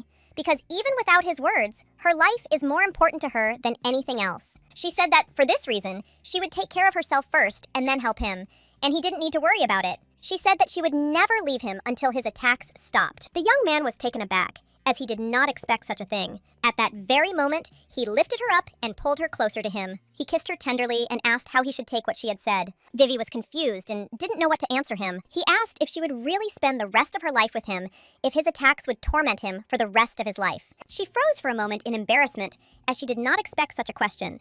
He smiled and asked if he was really right. She was shocked, because she understood that he was just a cunning predator. He said with a smile that she was the only cunning one here. He said with a smile that he could never have imagined that the next head of the family would crawl at the paws of the rabbit he had sheltered. She sighed and stated that he had never crawled at her paws. At that very moment, he asked if this was really so. She said he had never done anything like that before, and only yesterday morning he said he would add it to the salad. At that very moment, the young man kissed her tenderly. Akin said with a smile that from now on he would crawl, since he had nowhere to go. A moment later, the young lady looked at her companion with embarrassment as he came closer and closer to her. A moment later, he moved even closer to her and touched her tenderly. But at that very moment, he noticed something and could not help but laugh as the young lady became embarrassed and pursed her lips for a kiss. Vivi opened her eyes as she realized that nothing had happened. And at that moment, she saw that he was trembling, covering his face. She got scared because she thought he was having another attack. She asked him if he was okay, but at that very moment, he burst out laughing right in her face. He screamed that he saw her face, which was filled with anticipation. He understood that she was just a lustful rabbit. Vivi looked at the young man with fury, because she understood that she would simply kill him herself soon. She immediately turned her gaze away from him and declared that he should move away from her. Akin, with a satisfied smile, reached closer to her and asked where she was going. She stated that she had a lot of important things to do, and it was time for her to go. A moment later, Ahin announced that they had important business left, and without wasting a minute, he kissed her tenderly. After a few minutes of kissing, the young lady pulled away from him and became embarrassed. He asked with a smile if she was against it. Vivi shyly shouted that she didn't mind. He smiled and said that she should open her mouth. At that very moment, the young lady obeyed his words. Ahin looked at her with a smile and kissed her again tenderly. For some time, the young people lay on the damp ground and kissed each other. After a moment, she pulled away from him and asked for a little time. He was surprised because he didn't understand what had happened, but the young lady said that she was just having trouble breathing. Akin said that this basically makes it hard to breathe. Vivi was shocked and didn't understand what he was even talking about. She wanted them to rest a little. He asked with a smile if she really just wanted to rest and not stop.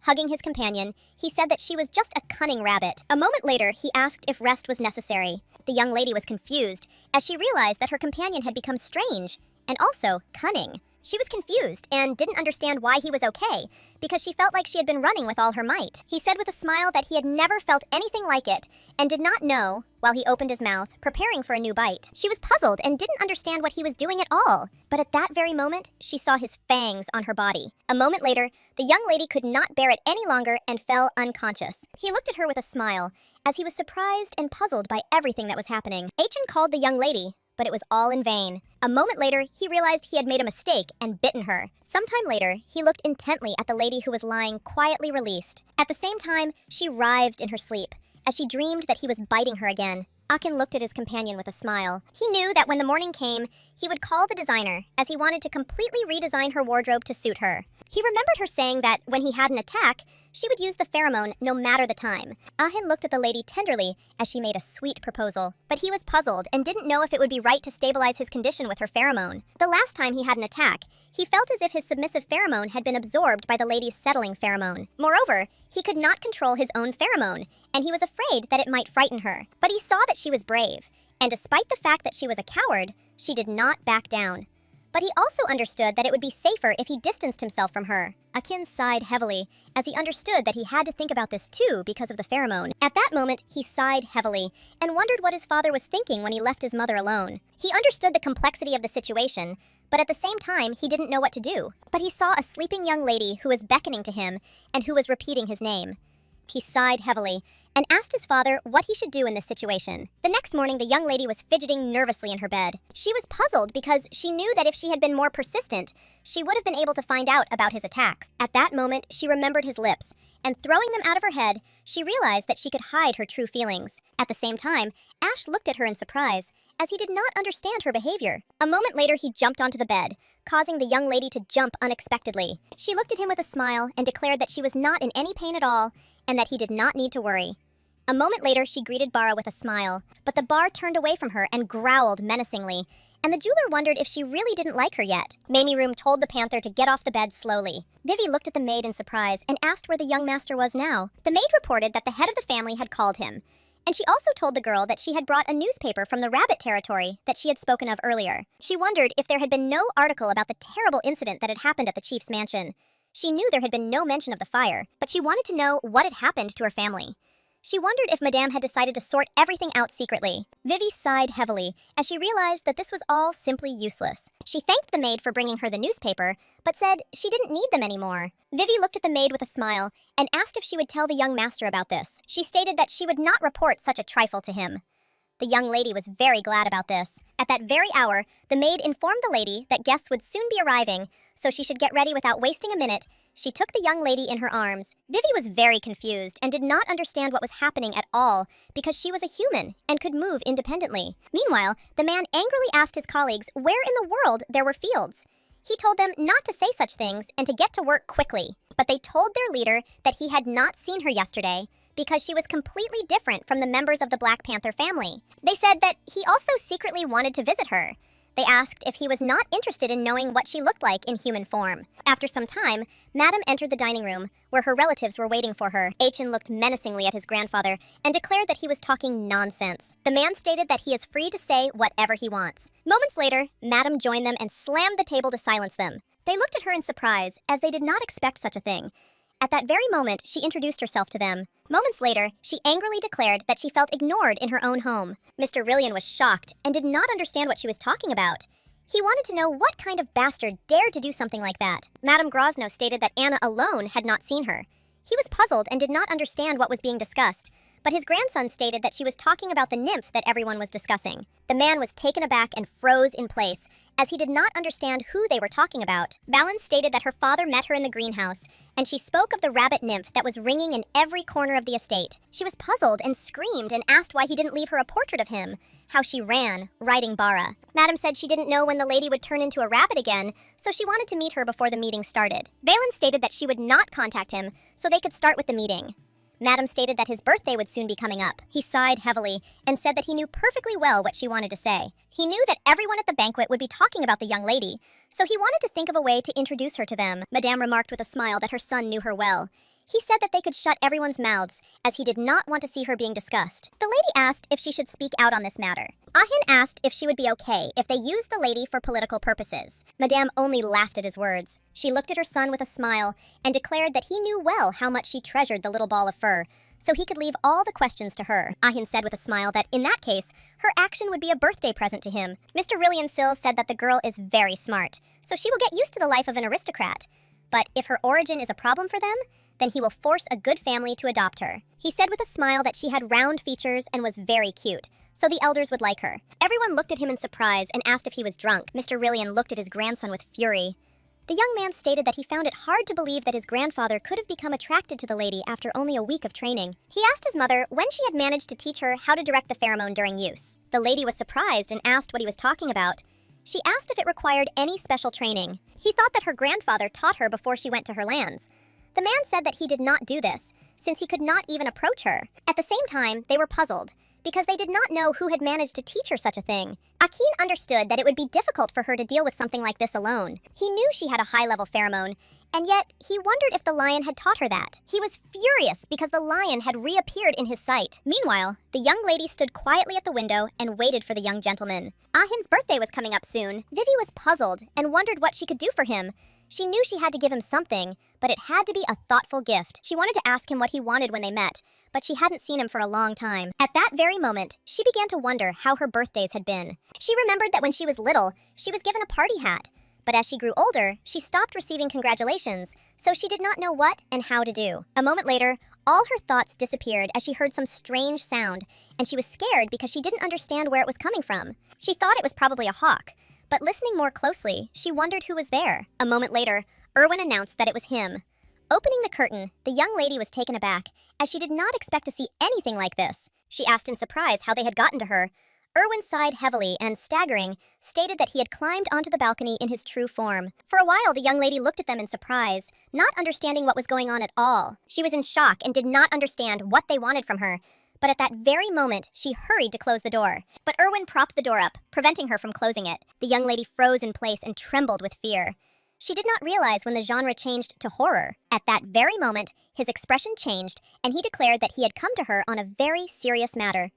Vivi was taken aback, and, trembling with fear, asked what exactly he had come to her for. At that very moment, he asked her if she had quarreled with the young gentleman.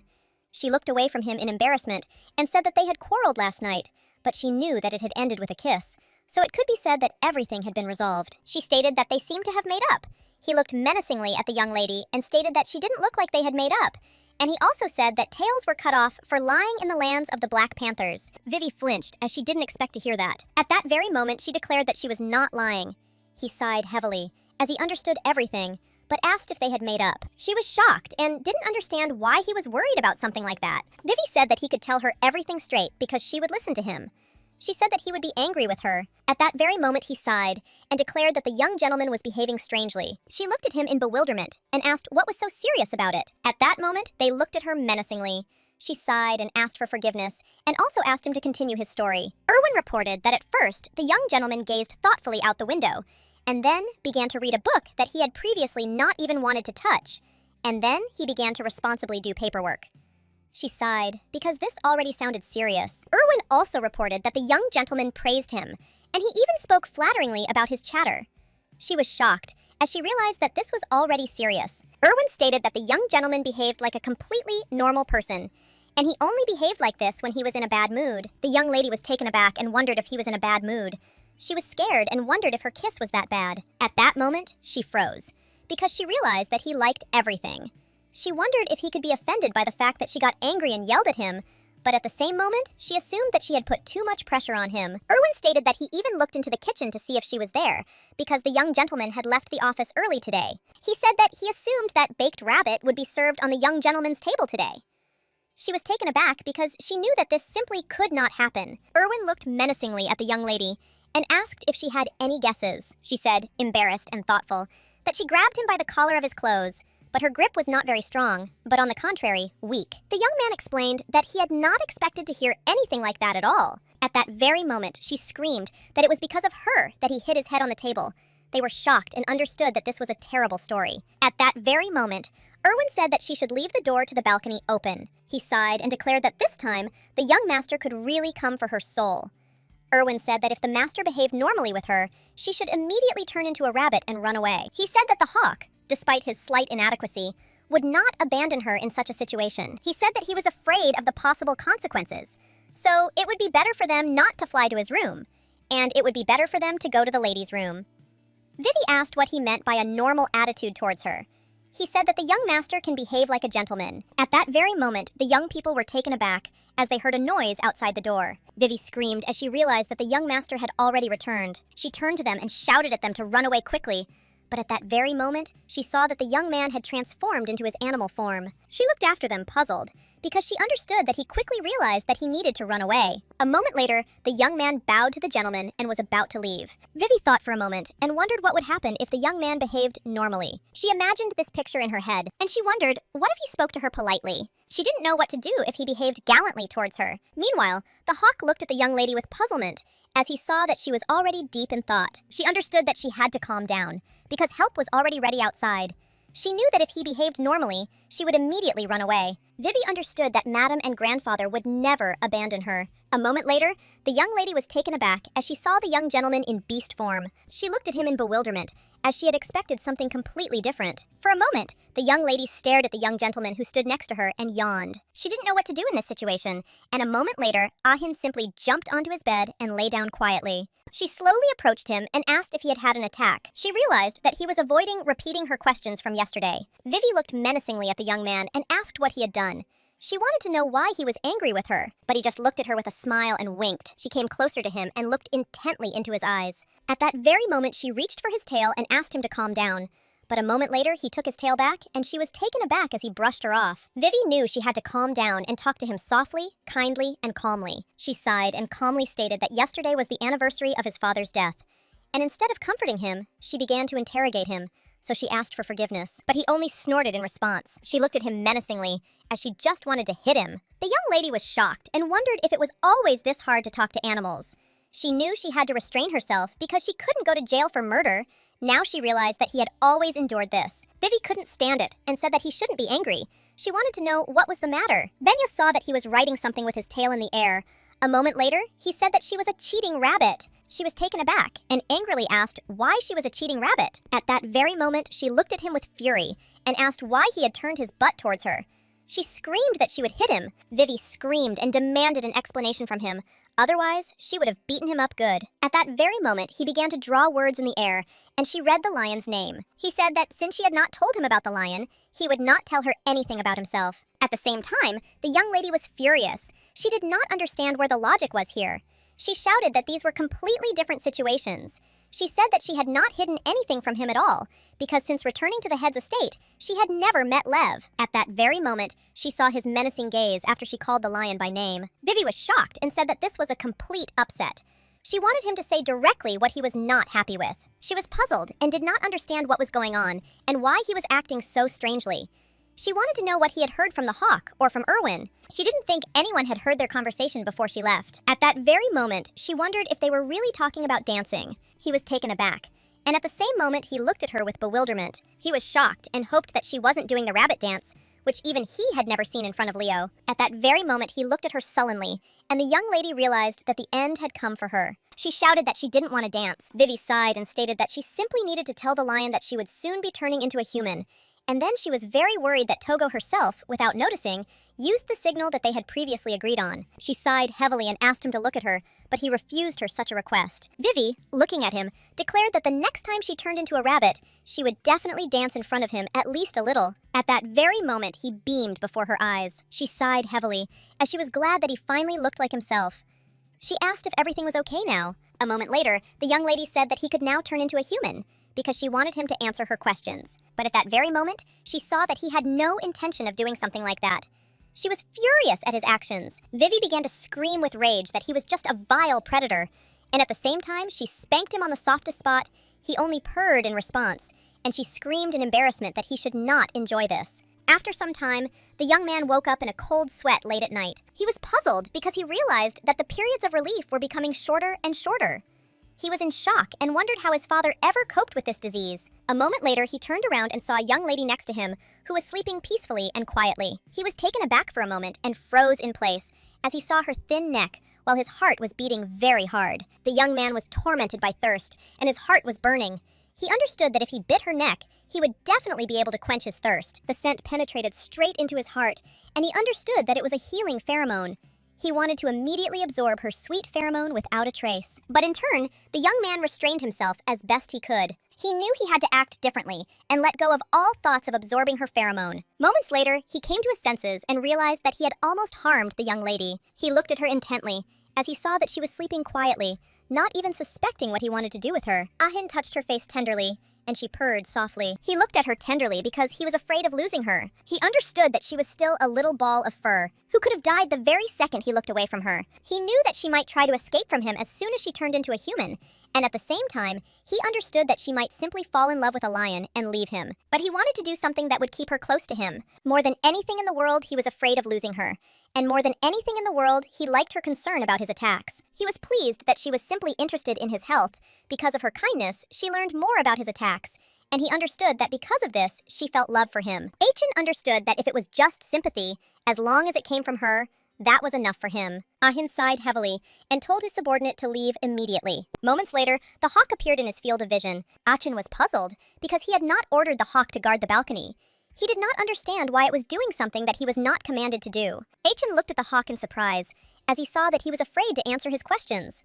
At that moment, he sighed heavily and declared that, unlike Erwin, showing gentleness in front of Madame Rabbit was not his style. The hawk looked away, but did not answer his master. The young man sighed heavily, for he realized that when he looked at the hawk, he saw her young lady in the form of a rabbit. At that very moment, he declared that as punishment for his willfulness, he would not receive any strawberries for a week.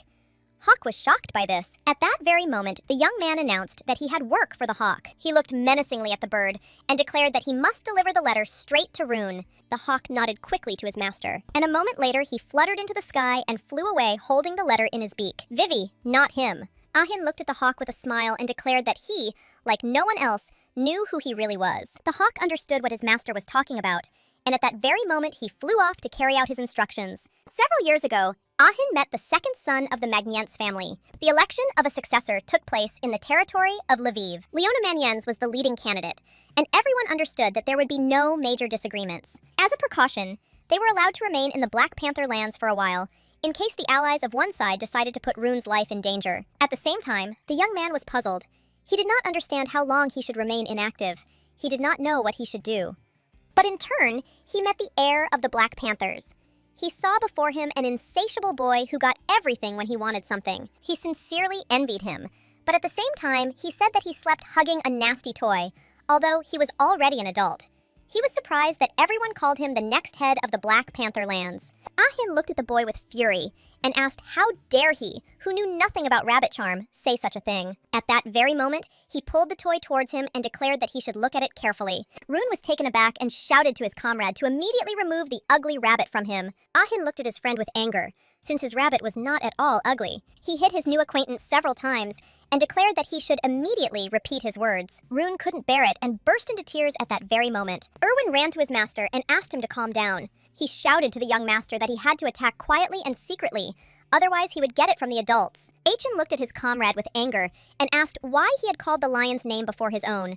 He was angry because he did not know whose side his comrade was on. Erwin was taken aback, and a moment later declared that he was on the winning side. Ahin was shocked by such a statement, and at that very moment, he threw his toy at his friend and declared that he was a petty traitor. Erwin looked at the young gentleman with tears in his eyes and said that this was too much of him. Rillian burst into their room and asked what was going on, as he heard a child crying. Akin, in turn, only snorted, looking displeasedly at everyone present. A moment later, he sighed heavily as memories of his childhood encounter with Leo came flooding back. He knew that Leo had said back then that he couldn't stand rabbits, but now it was the other way around. But he didn't want to let him get what he wanted. Sometime later, the young man received a letter from his dearest friend, who wrote that if he showed his face again at his birthday party, he would kill him. Rune was puzzled by the contents of the letter, but he did not understand why his friend wrote such a letter to him at all. Leston sighed and stated that since the young gentleman had written something like that, they might not have gone to the celebration. After all, they didn't have to go to such an event at all. And he also stated that they could have sent other relatives. Rune sighed and told his assistant that it was impolite of him to look into someone else's correspondence. The young man was taken aback and shouted to his master that he was speaking seriously now. He said that he had already thought about something like this, because the Black Panther territory where Mr. Erwin lived was extremely bad soil. And what's more, there had been a lot of gossip about them lately.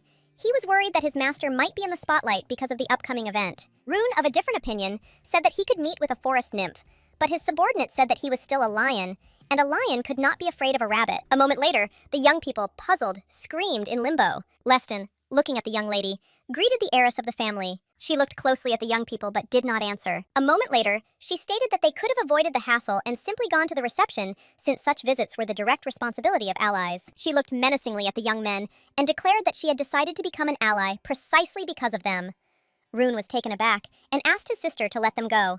She said that in this way, they would be able to win in a direct confrontation, and he would no longer have to figure out who to chase. Leston, in turn, was taken aback and declared that he had to go about his business. Rune looked away from her and stated that he didn't know what to do. She looked closely at her brother and wondered if it was all about the nymph from the rumors. At that moment, he was taken aback, and she saw the expression on his face. After a moment, she finally let go of the young people, and they breathed a sigh of relief. She looked at her brother intently and declared that he should simply go and steal the nymph that he treasured so much. She said that once he had her, his sister would take care of dealing with the madman from the Black Panther clan. Rune was taken aback for a moment and froze in place. A moment later, he sighed heavily and asked if she hadn't noticed that he had returned home completely alone. He stated that the nymph had already driven him away, while his assistant froze in shock, as he had expected something completely different. Leston was shocked and did not understand when she managed to drive him away. He did not understand why she drove him away, and therefore he wondered if his master had been driven away right from the Rabbit Lands. Rune sighed heavily and asked his subordinate how many times he needed to be told that she had simply driven him away and that all other questions were simply pointless. The young man was puzzled and shouted at his master that he should have asked him for advice, because knowing him, he could have told her something very strange. The young lady sighed heavily and asked what good was his face, which he was proud of, since he had suffered defeat. She shouted angrily that since it was useless, then he should take his original form and perform his mating dance. At that very moment, she threw the young people out. They were puzzled because they did not expect such a thing from her. Leston sighed heavily and declared that he would definitely have a bruise after the beating. But a moment later, he asked the gentleman how he felt. Rune, in turn, wondered if he should return to his lion nature and actually perform the mating dance. He laughed as he realized that the rabbit would be able to do the pirouette. After some time, the young man slowly got ready. Vivi looked at him in surprise and wondered why he was getting ready on his own, and at the same time, she asked what he was talking about. He said with a smile that he was talking about his first pheromone attack, which happened at the age of 15, and it happened right after the coming-of-age ceremony. Vivi was shocked by what she heard. She asked how many years he had been putting up with this, but he said with a smile that she would find out the rest herself. She looked at him in bewilderment, as she did not expect to hear such a thing. He smiled and said that he was too busy and didn't have time to dance now, but she would still go ask his grandfather or mother for such information. At that very moment, she stood in front of him and stopped him because she wanted to have a normal conversation. At that very moment, the young man knocked on his master's door and announced that he had a very busy schedule today, and therefore, it was time for him to go. But the young lady only looked at him menacingly, as she had no intention of letting him go anywhere. He looked at her with bewilderment and asked why she was following him. She sighed heavily and said that he should just figure it out for himself. Vivi said they had been going out to do errands together lately. She screamed that he could just put her in his pocket. The young man froze in place in surprise, as he did not understand how he was supposed to do something like that. He asked in surprise if he should really put it in his pocket. And at that very moment, she realized that she had said something absurd. He looked at her with a smile and said that he couldn't do this now. Vivi sheepishly stated that she knew about it herself. He smiled and said that she was now too big for his pockets. She walked away from him embarrassedly and shouted that she was well aware of this, and she also stated that she was just joking. For some time, the young man stared after her, and after a few minutes of reflection, he declared that he knew what he should do. Vivi turned around and looked at him with a smile as she waited for the issue to be resolved. Leaving the room, he called his assistant. The young man bowed at that very moment, awaiting an order. A moment later, Ahin shouted to his assistant to immediately bring some kind of bag. The young man was taken aback, as he did not understand what his master was talking about. Ahin looked at his assistant with all seriousness and declared that he should bring some kind of bag, be it a bag, so that the young lady could fit into it. Vivi stood there dumbfounded for a moment, but a moment later she asked, confused, what he was even talking about. Achin's father, Edis, died very young, although he survived a pheromone attack at the age of 18. But the young gentleman's first attack occurred at the age of 15, which was too early for him, and the young lady wondered how much he had suffered from loneliness and fear in the face of death. She really hoped that she would be able to help him soon. She understood that she would do anything, even if it meant sacrificing her human form. She understood that she would take the form of a rabbit, in which it would be easier for her to control her pheromones. She wanted to throw all her efforts into healing him. After some time, the gentleman told the young lady with surprise that her desire to study was simply excellent, and he did not spare praise for her. He sighed and stated that the healing pheromone is divided into soporific, anesthetic, and healing. Moments later, he stated that she should first use anesthesia on the hawk, which was now next to her, At that moment, the hawk was taken aback and looked at the little rabbit with a puzzled expression. A moment later, the man said that she should use her pheromones on Erwin, who was in the hallway, because he was a moving target, and she needed to be especially careful not to miss. She only received praise from the master, and after a moment, he declared that this time, she should try to shoot the pheromone at them, in as short a time as possible. A moment later, the young lady met Ril. He looked at her in surprise and asked if she was dressed like that because of the young master's upcoming birthday. He said with a smile that she was very sweet and that the hat suited her very well. But the young lady was puzzled, as she wanted him to answer her questions first, as she had a lot to do. He briefly wondered if the young gentleman had been acting strangely, sighing heavily. He claimed he hadn't even known anything like that. He said that the young master always greeted his subordinate with joy, and at the same time he was happy when she dirtied the paper with her front paws and put her imprint on his documents. He wanted to create a special seal for the rabbit. A moment later, he told the young lady everything about the young master, and she looked at him, puzzled. She sighed, as she realized that she had received some kind of answer from him. She knew that the young gentleman always behaved very strangely. Ril looked at the young lady in surprise and asked if those were all the questions. She touched him with a smile, as the first interrogation was over. After some time, she visited Yuan, and Vivi wondered if he knew about his master's forests, but he only said with a smile that in her cloak she looked completely different, just like a real detective. And this made him very happy. She was shocked by his answer, and at the same moment, Ash and Vivi growled menacingly, looking at the young man. He looked at them in surprise and asked if they really wanted to know about the day the young master took on his true form. She winked at him with a smile, which was spot on. He sighed heavily, as he understood that this was a very difficult question, because in fact, he did not know when exactly the young master had approached him, since the end of the working day was approaching, and his only duty was to accompany the master to the bedroom. She sighed heavily, as she understood that this was very suspicious, because he said that he turned around just to scare her. She understood that if he had done it on purpose, then he could have taken human form already in the bedroom. At that very moment, she was so taken aback that she understood. She wondered if he had had a seizure that day before he came into her bedroom. She looked at the young man, wanting him to tell her immediately more about what had happened that day. A moment later, Erwin entered their room as he brought documents to his master. But at that very moment, he was taken aback and growled. He shouted to his master that Mrs. Rabbit had attacked everyone with her sweetheart again. He shouted and called for his master to come immediately and see everything with his own eyes. At that moment, Lord Rillian peeked out from around the corner and asked who was attacking whom. At that very moment, the gentleman saw the young lady in the form of a rabbit. She was taken aback as she realized that she had to run away faster. At that very moment, she mounted Baru, and they raced on at full speed. Mr. Rillian was furiously shouting at the young lady to stop, as she had attacked the servant and was now going to turn the whole house upside down, while she knew that her interrogation was over. After some time, she visited Madame, and Madame said with a smile that she had been expecting her at about that time, because in her house it was she who could give her the most exhaustive and desired answer. The Madame told the young lady with a smile that she had probably come to ask her the questions that had been bothering her, but to which she had never found an answer.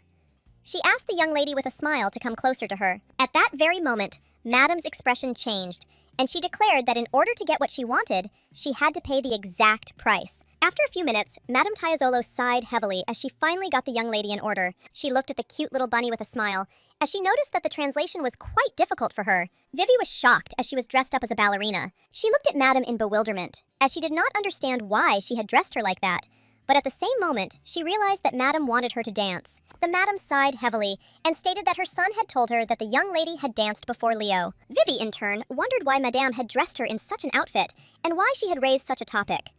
She looked with horror at Madame, who looked at her with a joyful smile. Vivi was puzzled by everything that was happening, but at the same time, she understood that the inevitable was waiting for her. A moment later, she gracefully pointed her toes and moved as if she could feel the wind with her whole body. She was moved by pure and sincere girlish feelings in her heart, and at the same time, she fluttered like a bird in the sky. She wanted everyone to look at her, because it was her dance. Madame, in turn, rejoiced, looking at the little rabbit, since this dance was inimitable. She said, with tears in her eyes and a gentle smile, that the young lady was indeed talented, as the rumors said.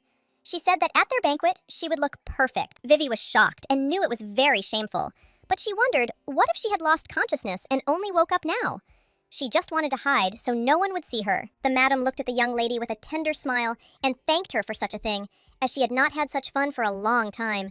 She stated that Vivi showed her a delightful dance, and now it was her turn to repay her. Valens looked closely at the young lady and asked if she really wanted to know about her husband and the pheromone attacks. Vivi nodded in response, as that was the main question that interested her. The lady smiled and stated that her son had just recently confessed to her that he had actually been suffering from seizures for quite a long time. She stated that there was no cure for it, and for this reason, he hid the truth from her. Vivi was surprised that the young man actually told his mother about something like this. For a moment, Madame looked at her and asked if she knew anything about the limits of the suppression pheromone's power. The madam stated that this was a pheromone that even her son, who was the heir of the family, was unable to control because the limits were so unknown. She knew that with the help of this pheromone, it was possible to control someone else's mind. The young lady was shocked. She didn't expect to hear something like that. She stated that her husband tried not to resort to the power of the suppressive pheromone due to the difficulty of controlling this enormous power. At the same time, she stated that her son, on the contrary, could easily be controlled by pheromones from early childhood, and perhaps it was all thanks to genes. She knew that no matter how easy it was for him to use the pheromone, while there was a risk of an attack, he shouldn't do it. But taking the position of the future head of the family and not using it was extremely difficult. She knew the reason why her son had experienced his first attack at an even earlier age than his father. Madame sighed and stated that at some point, the anesthetic pheromones stopped working on him. She realized that this was most likely the reason why he constantly tried to hide from them when he had seizures. She screamed and asked her husband to stay in the bedroom, but he did not listen to her. She knew that her husband was a very stubborn man, but later, in the midst of another attack, he closed his eyes forever, and their son became the first person to find it. She smiled and stated that her son often played with his father, was fine, and that was why something like this happened. The madam looked at the young lady with a gentle smile, but a moment later, she was taken aback and asked why she was crying. Vivi raised that the lady was very strong, but she was not like that. Madame looked at her tenderly and wiped away her tears. She said with a smile that her son had since drawn his own conclusions, and what had happened to his father had shown his possible fate. She knew that he was a smart boy from an early age, so no matter how hard she tried, she could not hide the truth from him. Madame stated that after his coming-of-age ceremony at the age of 15, he suddenly told Tema about her remarriage. She was shocked by this because she knew that he was healthy and alive, but his words were equivalent to a request to get a new receiver. That same day, their first quarrel occurred, but as it turned out, the reason for this was his first attack. Madame understood that she was irresponsible then, since he was born with a much healthier body than his father. She was sure that the attack should also begin later than his father's. Vivi looked at Madame intently, as she didn't want her to cry. Madame sighed and stated with tears in her eyes that as the head of the lands, she was obliged to create a new successor to avoid risks, but she was unable to do so. She said that the very thought of it made her feel as if she were losing her son, just as she had already lost her husband. She loved them both more than she could have imagined. After some time of their sad conversation, the madam looked at the young lady with a tender smile as she saw that she had fallen asleep, and at the same time, she realized that in such circumstances, it would be better for her to wait for the arrival of her son. She stared at the rabbit for a moment, but moments later, she told her guards to relax, as she had no intention of harming their mistress. Valens sighed heavily and, looking at them, declared that it was still a wonderful quality. A moment later, the young gentleman burst into his mother's office and looked at her menacingly. He approached her hastily, as he knew that his companion was next to his mother. The madam looked closely at her son and told him to be quiet, as she had given her a hard time today. She wanted the baby to sleep peacefully. At that very moment, he quietly lifted the young lady. Achin glanced sideways at his mother and stated that he assumed she had told her everything. At that very moment, he sighed heavily and wondered how he could be with her. The lady froze for a moment as she saw that her son looked as if he was ready to give his all to the little rabbit. She sighed and stated that she felt very sorry for the baby as she had suddenly appeared in his life. He sighed and stated that he was completely under her paw. Madame asked in surprise if that was really the case, and she also asked if he would lick her paw like a slave. He smiled and stated that it sounded great. A moment later, an awkward silence fell between them. At that very moment, the young man called his mother, but she interrupted him and said that if he was going to tell her that he wanted to lick the rabbit's paw, then he could leave immediately. Achin stated that he was planning to go to the Bearland immediately after his birthday. She was surprised that he wanted to go so far. Ahin said he got the information from Hawk, and apparently it was many years ago, but there was still someone there with a pheromone under pressure.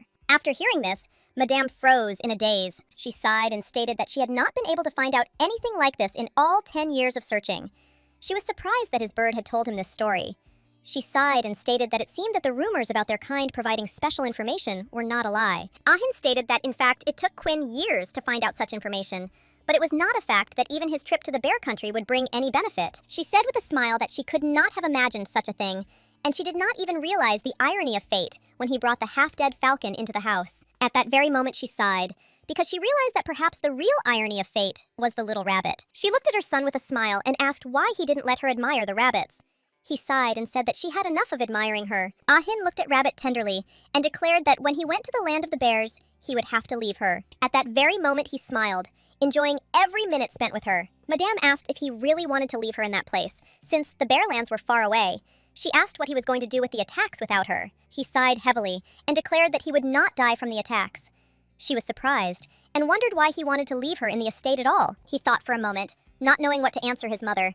After a moment, he declared that he would tell when he was absolutely sure. The madam looked after her son in surprise. A moment later, she said with a smile that at first the lady was seen as a spare snack, or something like that. He treated her very lightly in his mind, but now she had become an integral part of his life. After some time, the young people joyfully greeted the gentleman. The young man looked closely at the gentleman and said that he looked especially happy.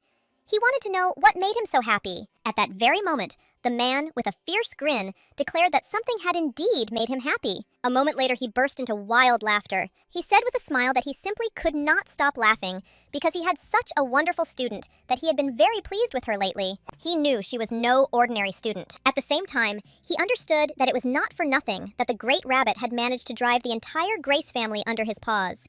He understood that for the first time in his students, he had such a hard-working and passionate talent, which he was proud of, and at the same time, he was proud of himself. Ahin asked the young lady in surprise how much longer she would practice.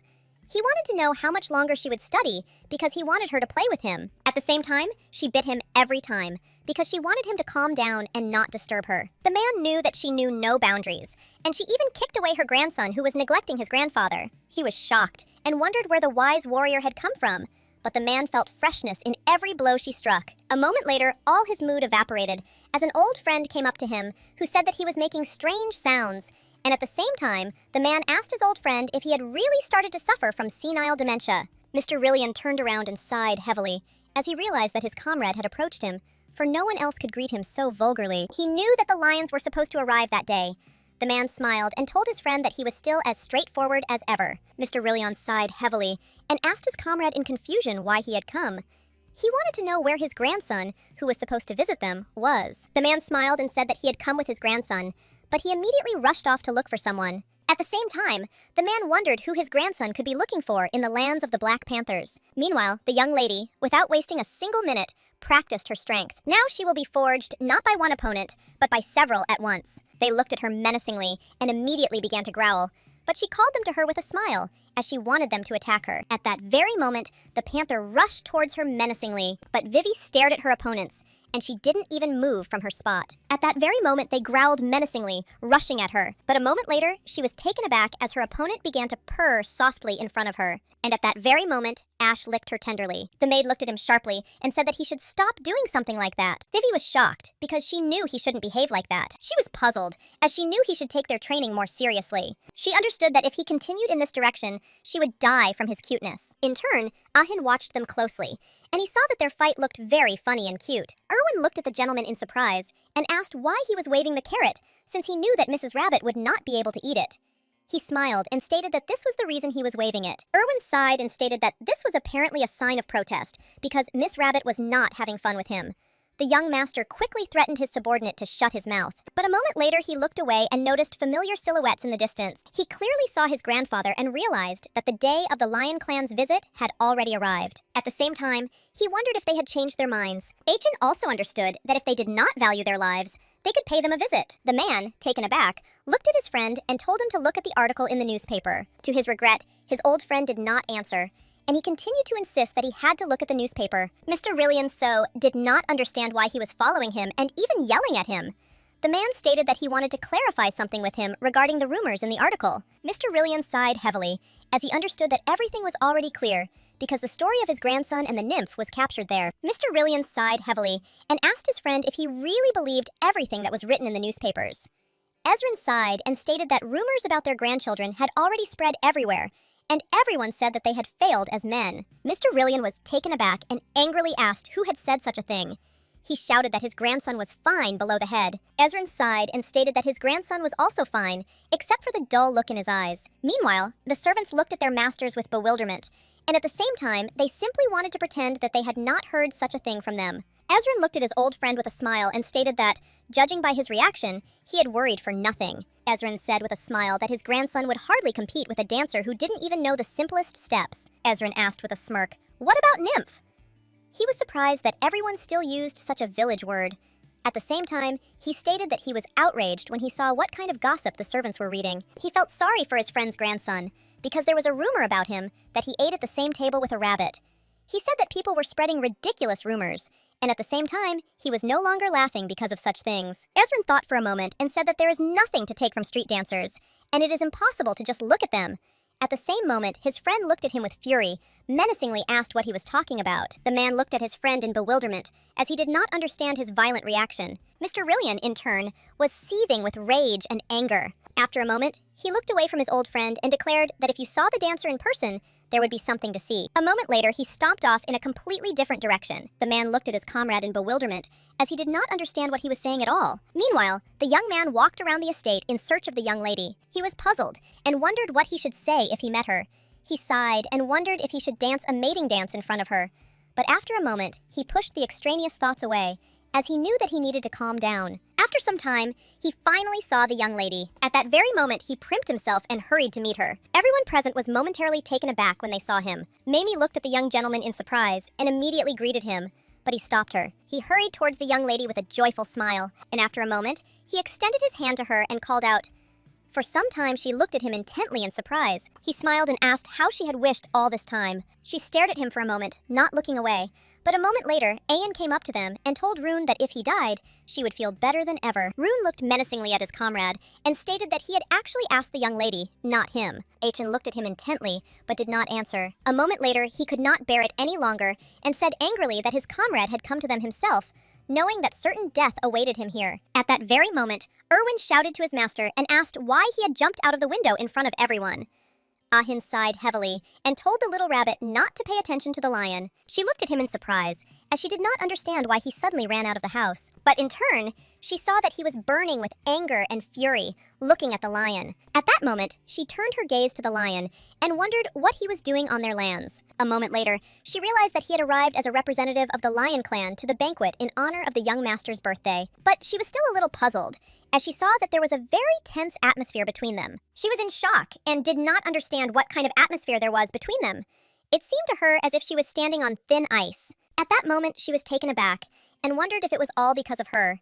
She understood that it was very hard for her because they thought she was wonderful. She wondered if they couldn't stand each other because they had feelings for her. Vivi looked at them with a smile because she understood that they were both very beautiful, but they were not indifferent to her, and at the same time, she was just a little rabbit. At that very moment, the young gentleman looked at her menacingly, and she shuddered. He moved closer to her and said that she was looking at them in a very sly way. She was taken aback because she did not know what he was talking about. Rune averted his confused gaze from her, as he did not expect his comrade to tell me that such things. Ahin was burning with anger and fury as he looked at them, while Vivi and Rune were filled with confusion as they looked at each other. Achen, in turn, quickly threw the carrot to the maid. At that very moment, he looked menacingly at his comrade and asked if he had really forgotten where he was. The young man sighed heavily as he realized that something very ominous was brewing. The young lady froze in shock when she saw such a sight. At the same time, she was surprised and puzzled because she did not understand why they behaved in this way. Rune, in turn, beat from behind that he had received an invitation and therefore was on the lands of the Black Panthers. He asked if there were any problems with this. Rune began to speak of the young lady, but his companion interrupted him and declared that he should not even speak her name. Vivi froze in shock. She wanted them to calm down and not do anything they might regret later. Rune looked closely at the young man and suggested that he stop there because they might not have respect for each other, but there had to be some limit. She was in shock and knew that if they continued to communicate like this, she would simply run away. Achen looked at him intently and stated that since he had something to say to him, he might as well take his eyes off the rabbit and say it directly. Vivi was shocked because she realized that in front of her was just a real beast. At that very moment, she jumped back from the ground and bent down towards them, as she wanted them to turn their attention to her. At that very moment, she fell before them, and a moment later, she stood up and looked at them menacingly. She only bothered to cast an angry glance at them, and a moment later, she simply ran away from them. The young people were shocked. They did not understand where she ran off to. A moment later, she stopped and turned around and looked at them menacingly.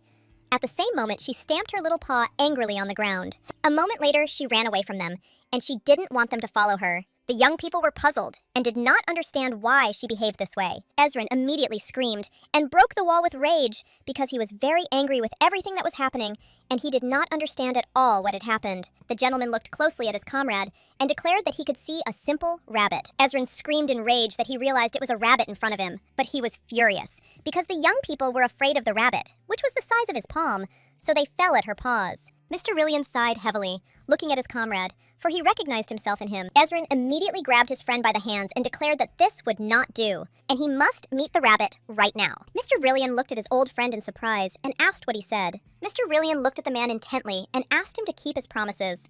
He told the man that he had given his word not to ask anything. Ezrin sighed heavily and stated that he remembered his promise very well, because they had already discussed this topic many times. The man shouted to his friend that he had months instead of brains, so he was afraid that he could forget about his promise.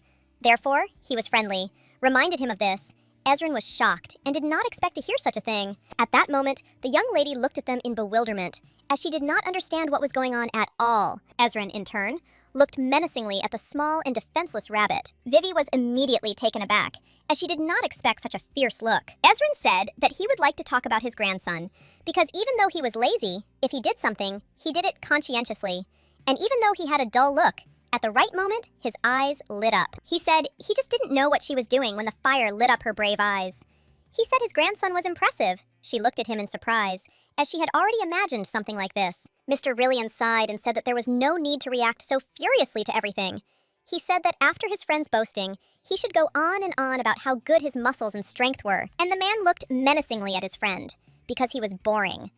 At that very moment, they began a verbal altercation. A moment later, the man sighed heavily and declared that he had nothing more to tell her. She pulled the dessert out for him because she knew he could continue bragging, but he didn't seem like a bad person to her. The man was taken aback, as he did not expect such a thing from the tiny creature. But after a moment, he tensed up and glanced sideways out the window as he heard a noise. After a moment, they looked intently at the window, but they were wary. Ezrin Grosno announced to everyone present that they had an uninvited guest outside their window. The gentleman stated that no one could get past their security. Ezrin said with a grin that in the chaos of preparing for the banquet, no one knew what kind of weasel in its true form could have slipped through to them.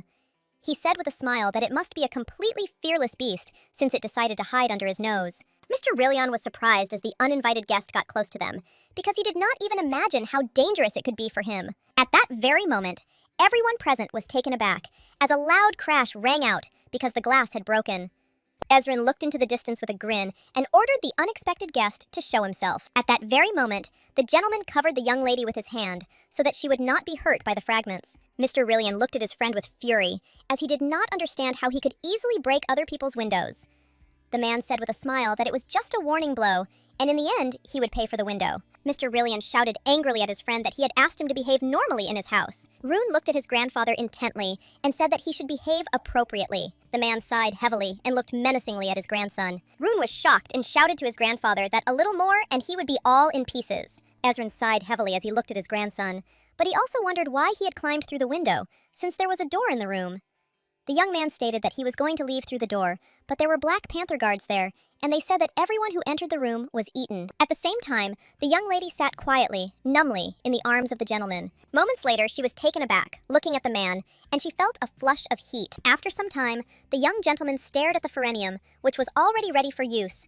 He knew that the young lady could use it several times. A moment later, he sighed heavily, as he realized that his refueling had taken a long time. He assumed that this would most likely be her last time using it, since by the time he used it, she would already have full control of her powers. Irwin sighed and stated that everything was correct. He knew that the gentleman had been immersed in pheromone control training day and night, and his attitude could not help but admire him. At that very moment, Irwin looked at his master in surprise, since he did not see any reaction from him. Had been so mean to Mrs. Rabbit lately. He said, with all due respect to him, that he wanted to know why he hadn't returned to her the jewels he had stolen from her box. The young gentleman was taken aback for a moment, not knowing what to answer. But after a moment, he stated that she had been inattentive to him lately. He knew that they would not be able to see each other while he was in the Bearlands. Irvin smiled and asked, regarding the trip, how about taking it with him this time?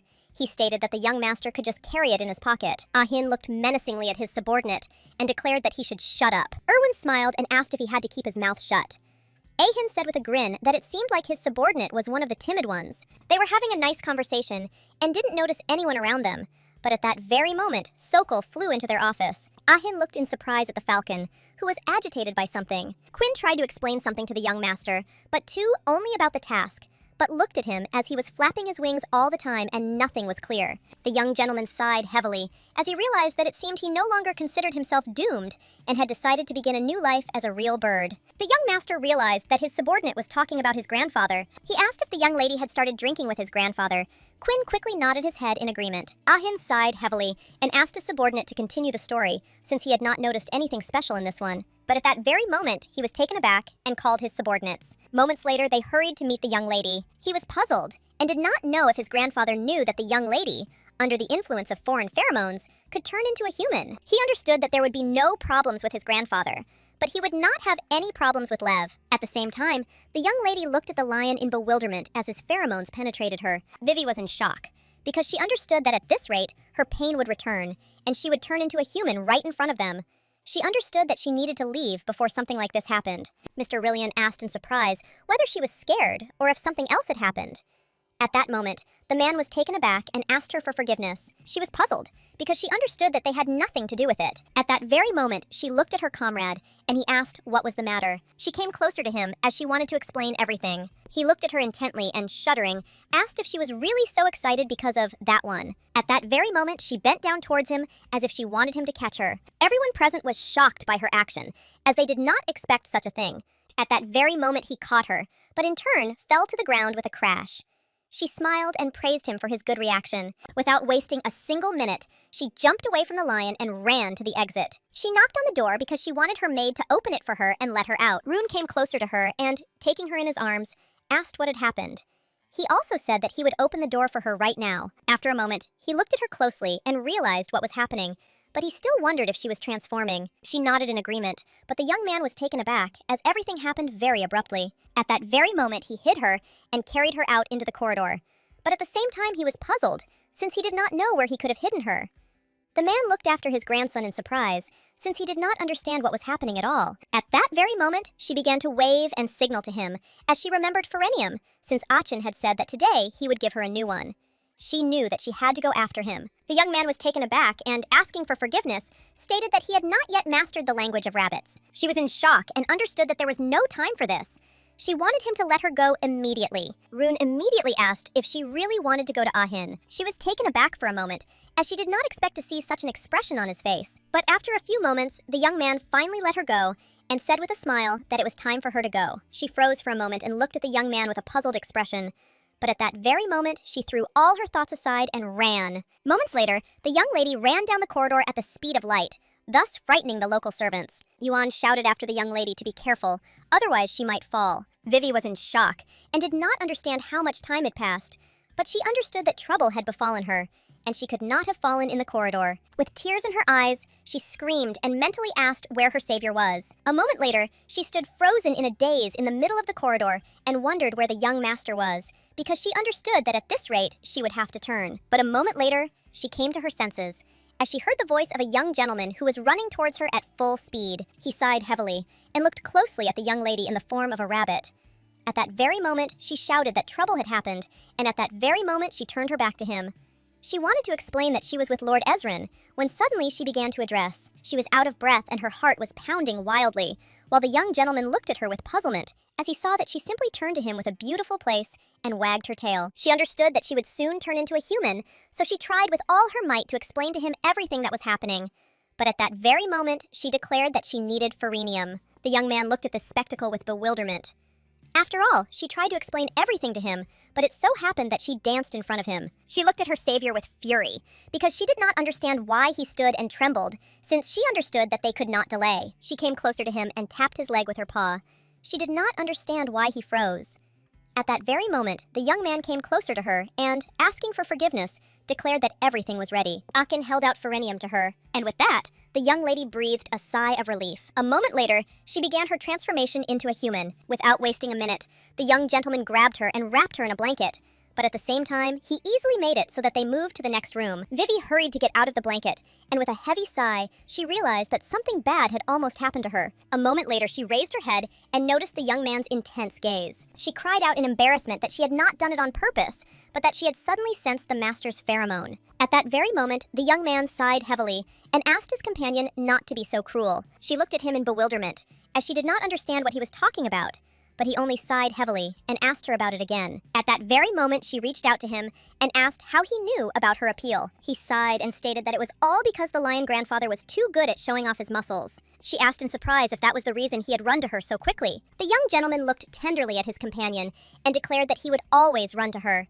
She was taken aback, as she had not expected to hear such a thing. But at that very moment, he asked with a smile if she really thought it would be different. At that very moment, the young people looked at each other intently, and they were very embarrassed. A moment later, they reached out to each other as if they wanted to kiss. But a moment later, the young lady heard a knock on the door and mechanically pushed her companion away, hitting him in the face. Meanwhile, the maid apologized to the young masters for disturbing them, but she also informed them that she had brought clothes for the young lady. Vivi shouted to her servant with a joyful smile and thanked her for this. After some time, the young man stood quietly near the door, after everything that had happened. But at that very moment, he remembered the human form of the young lady.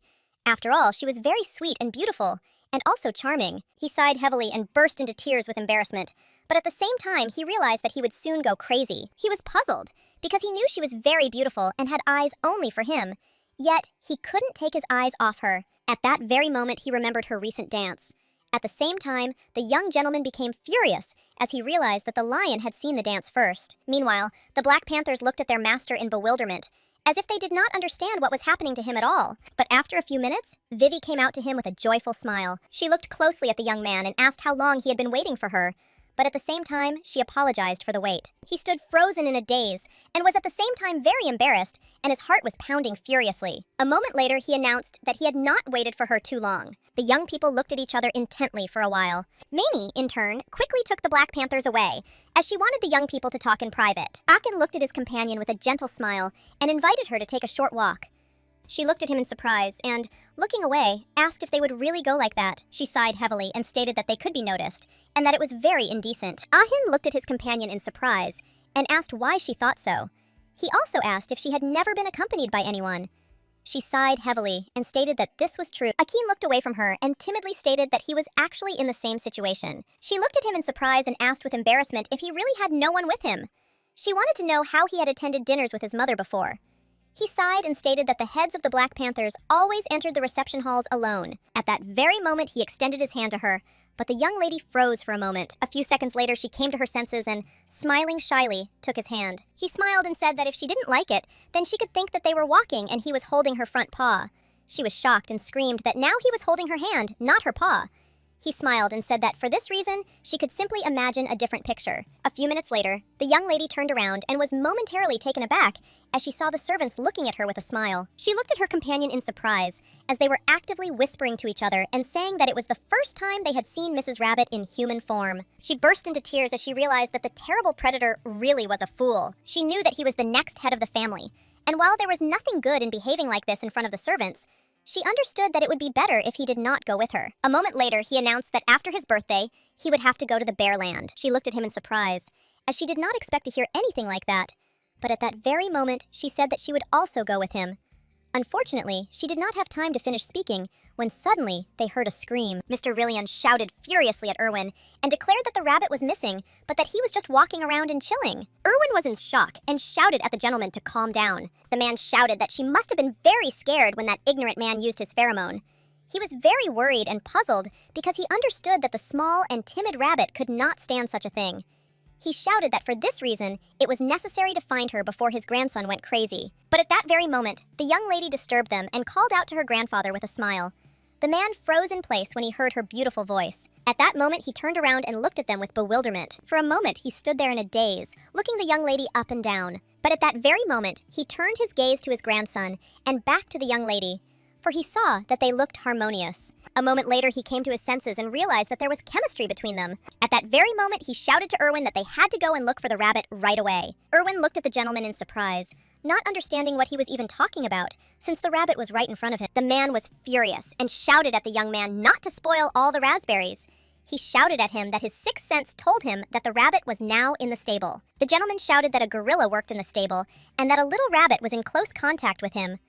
Erwin looked at the old man in bewilderment and shouted that this was not so, but the old man did not want to listen to him. Vivi looked after them with bewilderment, as she did not understand what had happened. Achin looked at his companion, because he knew that some lion had seen her dancing, and even called her by name. But what annoyed him more was that she was still in close contact with the gorilla. The young lady was taken aback and shouted that this was not true at all. He looked at her menacingly and asked if she would like to go to one of the spare rooms and discuss this matter in more detail with him. After some time, the young master handed over the beautiful artifact to his companion. At the same time, he said that he was giving it to her. She was surprised since no one had ever given her something like this before. At that very moment, she said that his birthday would soon be passing. He said with a smile that it was so. She said that she had thought for a long time, but still had not come up with what kind of gift could please him. He looked at her with a smile and asked why she should worry about something like that. Vivi said that she wanted to give him something. She asked if there was something that he wanted with all his heart. He said with a smile that there was, of course, a lot of that. She asked with a smile what it could be. Ahin looked at her and declared that when they quarreled, she should not run away from him, neither into Irvin's pocket nor into the maid's room. She looked at him in bewilderment, as she did not understand what he was even talking about. She asked if he really considered this a gift. He also said that cheating was prohibited. He said that only today already, a lion and even a gorilla were mentioned. She was shocked, but he said that after turning into a human, she should stay in his house. Vivi was puzzled, since he had many desires. At that very moment, he came closer to her and asked with a smile if he could ask her for something. She was embarrassed and said that he shouldn't ask for anything else, and that was the end of the wish list. Akin, in turn, only looked at her with a smile. Moments later, he stated that he didn't want anything special.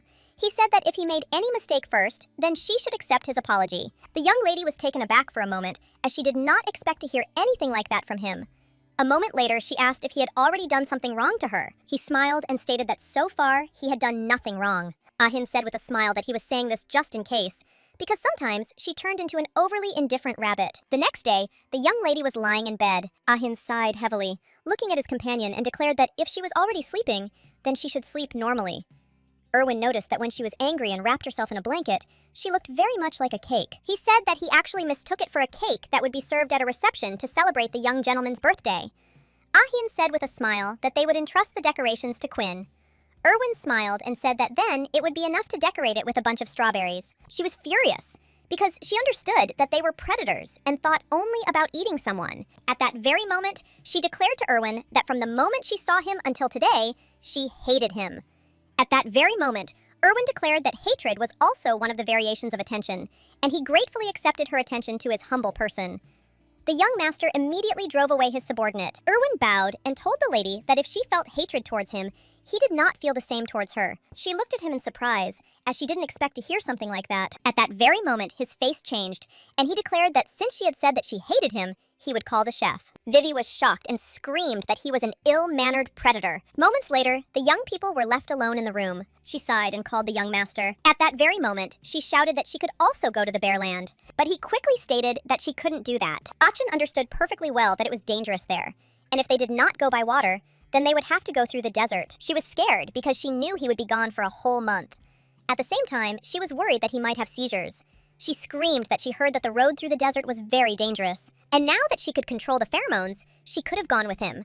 But the young man was adamant and said that she would stay at home. She understood that everything was very strange, since the pain during attacks is not something that can be simply endured. She knew that even his father died from an attack. At the same time, she wondered if this was the only reason why he did not want to take her. At that very moment, the young lady tripped and fell straight into the young man's arms. He looked at her in surprise, but still managed to catch it. She hugged him tightly and said that she also wanted to go with him. He sighed and said that first he would put her to bed, and then they would continue the conversation. She screamed that she didn't want to, and if he moved, she would run away. Ahin sighed and asked her to calm down and not be stupid. Vivi screamed that he should take her with him. She was furious and asked why she spent days and nights learning to control her pheromone. She knew that no one except her could help him with the attacks. At the same time, she did not understand why he left her again and again and went away alone. She was worried that he might have a seizure after leaving, and at the same time, she knew that she could not just sit idly by. She screamed that if he left her, she would go after him. Ahin said that it was very dangerous. Vivi sighed and said that if he did not like this idea, then he should explain to her why he did not want to take her with him. But the young man only looked at her intently, unable to explain his decision. After a moment, he sighed heavily and stated that the last time she had to use pheromones to calm his fit, she had gotten into a lot of trouble. Vivi asked in surprise if he really wanted to know if it had been hard for her. She knew she had been a little tired then. Ahin said that at that moment he felt not how she was transmitting her pheromones to him, but it seemed to him that he had sucked all the juices out of her. He says that he felt that the pheromones she gave him were not enough, and he wanted to sink his teeth into her neck. For this reason, he was based on the fact that he could harm her. The young lady was taken aback, as she did not expect to hear anything like that. Ahin said that if this happens, where there is not even a doctor, he will lose his mind again, and something irreversible might happen to her. She was shocked because she knew he was worried about her. But at that very moment, she declared that she was not afraid of such an outcome. She said with a smile that he knew very well that she was a master at running away from dangers of all kinds. He sighed and declared that he was not joking and was speaking in all seriousness. Vivi said that if she was in danger, she would simply stun him and run away. She knew that she was an excellent runner, and besides, now the probability of him biting her was much lower than the probability of an attack. She knew he wanted to intimidate her into giving up the trip, but she had no intention of doing anything like that. Vivi stated that she would do this because he was trying to distance himself from her. He looked at her in surprise and asked with a smile if she shouldn't say something like that she didn't care if he bit her because it was for his own good. She looked away from him and declared that she would run away from him until he came to his senses. He sighed and asked if she remembered that she had already asked him about this. He asked her if she remembered asking what the point of biting someone's neck was. He sighed and stated that this was how the predator marked its territory. Ahin said with a grin that he wanted to do it again, and at the same moment he asked if he could do something similar. When she was little, one maid read her fairy tales. She said that the predator is much larger and more graceful than the herbivores. At the same time, the young lady did not understand why this was so. But after some time, she realized that the predator was like that because he could enchant his prey with his beauty. At that very moment, she froze in place and felt her predator approaching her with fangs ready. She was taken aback as she realized that she was fascinated by the Black Panther. After some time, the maid looked at the young lady with puzzlement. At that very moment, she sighed heavily and declared that she would bring a scarf to cover the trail. Vivi was very embarrassed at this, and she simply could not utter a word. She was puzzled and felt unbearably ashamed. At the same time, the maid told her mistress that she was now in the form of a human, and therefore she should not have been lying on the floor like a rabbit. After some time, the young lady met with Madame. The lady smiled, looking at the girl, and said that she had a very beautiful scarf, and it really livened up her image. Vivi looked at Madame with a smile and stated that it was so. At that very moment, the man looked at the young lady with surprise and a frown, as he did not understand why she had suddenly wrapped the scarf around herself. The lady looked closely at the girl and asked what she wanted to talk about. Vivi smiled and apologized to Madame, and also stated that she would not be attending the dinner party to celebrate the young master's birthday. They looked at her in surprise, as they did not expect to hear such a thing. The man looked at her in surprise and asked why she made such a decision. He said that if they did something wrong, then she should just tell them about it. She smiled and stated that the department was not involved in this matter. She simply thought it was better not to stick her nose into the cage with the predators. She understood that it would be scary to go there alone, so she invited the professor. But the professor asked for forgiveness, because she wanted to live a little longer, so she could not come and at the same time hoped for understanding. Vivi in turn understood her perfectly and could not blame her for refusing. Vivi knew that even the professor had refused, so she could not participate in such an event alone. Madame sighed heavily as she felt pity, but at the same time, she said that she had already prepared several dresses for her. The young lady smiled and apologized and stated that she would definitely wear them next time. Madame said with a smile that she should try them all on later. That same evening, Vivi looked around the situation. She understood that everyone was now in the banquet hall, so she wanted to quickly deliver the gift to the young gentleman. Moreover, she was not alone, but with her support group. They quickly jumped from one place to another. But a moment later, the young lady was taken aback, as she noticed something. She came closer and saw the forest, as well as the room next to her. At that very moment, she screamed and hid behind her maid because she knew that the fox had predators. She was frightened by the teacher and suggested to her maid to leave the fox. But her maid stated that they could not do something like that. She stated that it was possible that it was an invited guest, and it was her duty as a housemaid to escort the guest to his quarters if any trouble arose. Therefore, she intended to take care of her when she returned. Vivi looked at her maid with admiration, as she understood that she was simply cool. A moment later, Mamie quietly approached the fox. She leaned towards her carefully and asked for forgiveness, but no one answered her. The young lady was shocked, as she saw that the forest did not even move. She assumed the worst, but her maid stated that Alice was simply unconscious. At that very moment, they breathed a sigh of relief. Mamie declared that she would immediately carry her into the room. A moment later, the young lady picked up the dress, as she assumed it was their fox's clothing. Looking at the maid, she offered to take the clothing. At that very moment, she was taken aback, as she guessed who the fox could really be. Leston, meanwhile, walked around the estate in search of his master. Last night, his master declared that he liked the similar rabbit even more than he had expected. He was puzzled when his master stated that he had no other choice. Now the young man was puzzled because his master had made a similar statement and disappeared into thin air. He was very worried, and he had a feeling that his heart would soon stop. He wondered if his master was really going to steal the rabbit. At the same time, he mentally asked his master to calm down. A moment later, he came to his senses and was distracted by hearing a familiar voice. Turning around, he saw Erwin giving orders to everyone else. Leston looked after the young man in surprise. At that very moment, he followed him, because he did not know where he was going, because it seemed to him that Erwin looked suspicious. Moments later, he entered the room, following the young man. He looked at Erwin in surprise as he stared at the cake. He was puzzled and did not know what Erwin was going to do, but a moment later, he noticed that the young man took something out of his pocket. Leston was taken aback and wondered if Erwin had actually taken out the poison. But a moment later, he saw that the young man had merely left a beautiful figurine of a rabbit on the cake. Leston was taken aback and stood frozen in place for a moment in surprise. But after a few seconds, he couldn't take it anymore and asked the young man what he was doing. Erwin looked menacingly at his opponent and declared that they had not seen each other for a long time. Leston shouted and asked if the situation really was conducive to a calm greeting. He did not understand what Erwin was doing with such an important cake for the reception. Erwin looked at the young man in bewilderment and asked what he was talking about. After all, he had simply left a rabbit figurine. Leston said that with his actions he was making a laughingstock of Grace's family. Erwin smiled and said that there was no need to worry about this, because the lady approved of his decision.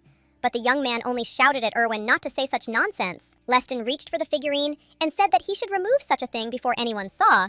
Erwin shouted with fury that the ceremony demanded it. He also told his opponent that everyone knew that he was a coward. Erwin looked at the young man with fury and said that he would like to give him one piece of advice, since they occupied similar positions. Erwin said that the family was now at the mercy of the rabbit, so they were taking special care of him, not allowing any problems. The young man came because he did not expect to hear anything like this.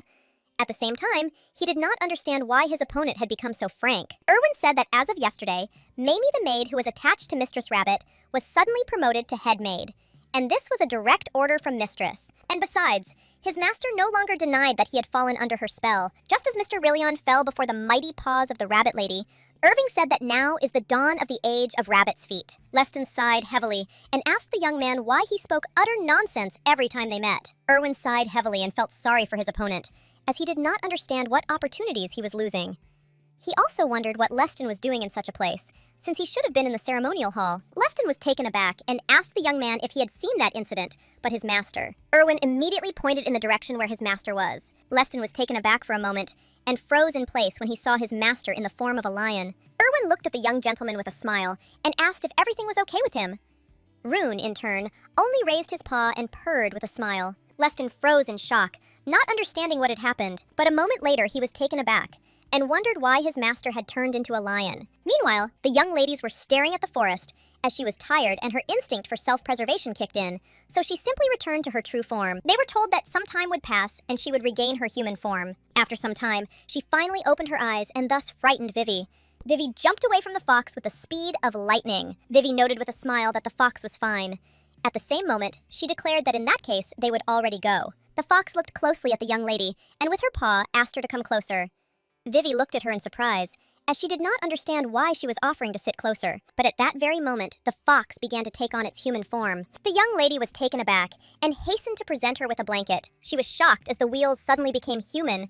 The lady said with a smile that there was no need to cover her. She thanked them with a smile for their help, but she said that it seemed like the abundance of males here had a negative impact on her condition.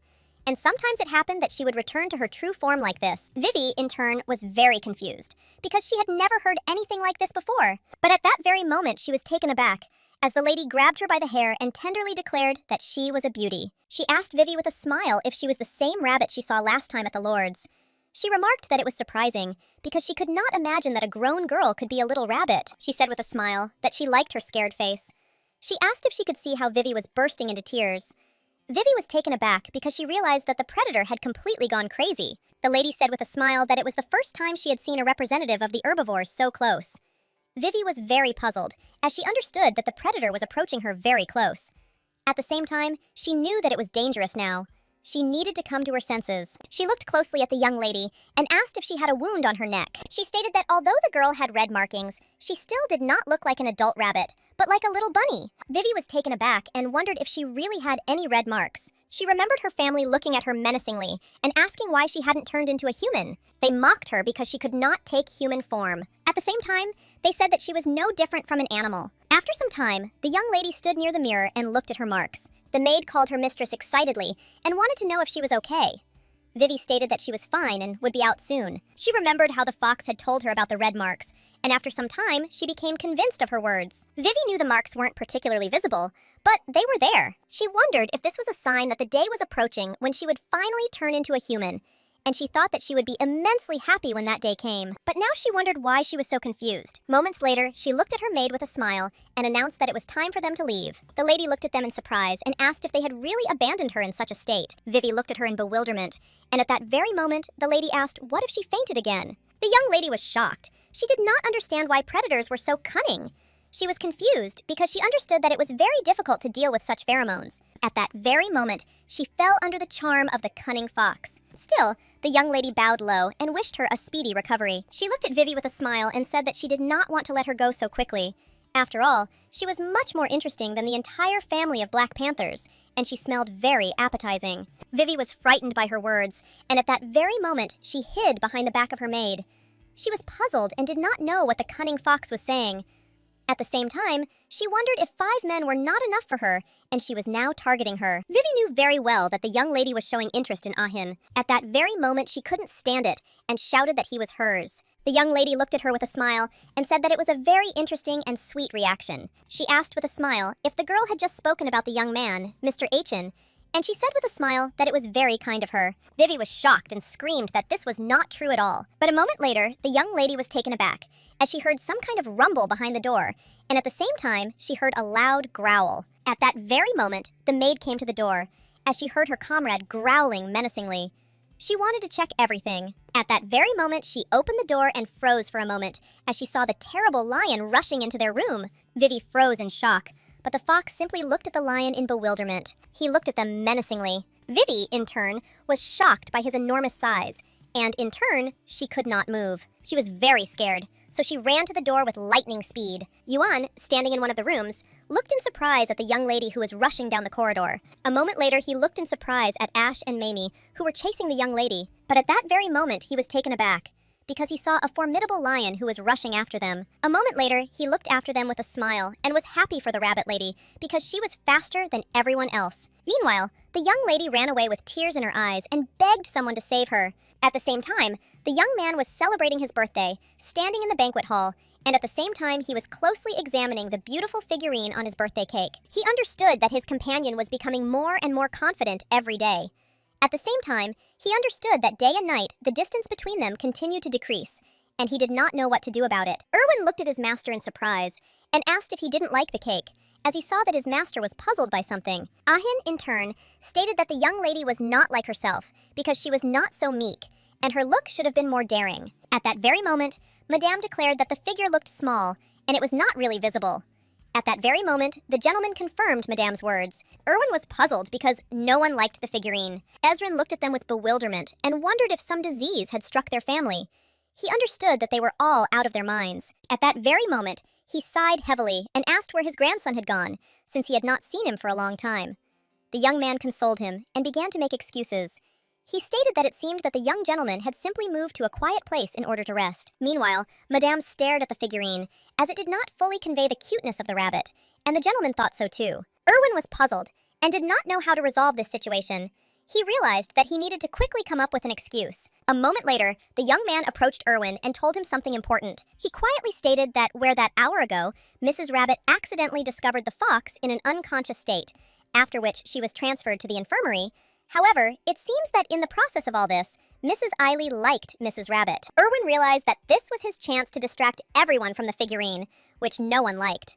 Without wasting a minute, he shouted to his master that something bad had happened, because they said that Mrs. Rabbit had become infatuated with the fox. At that moment, the man was taken aback, as he did not expect to hear such a thing. Erwin stated that the young lady was now on the run. The young gentleman sighed heavily and asked with a smile if she had really run away with the fox. Erwin immediately said that this was not so, and she ran away with Lev. At that very moment, the young gentleman's face changed, and he angrily asked Erwin who she had run away with. The young maid looked closely at the lion and declared that she would bring him clothes so that he could return to human form. At that very moment, he nodded in agreement. Rune, in turn, suggested that the young lady had a hard time since the day she acquired human form. But at the same time, he was puzzled, because she was still afraid of predators. He had no intention of making fun of her for days, of mocking her, as the Black Panthers did. Moments later, he was walking along the opium road when he saw a young lady who was not like her former self. At that very moment, she, having gathered her courage, declared that she was not afraid of him, in the form of a lion.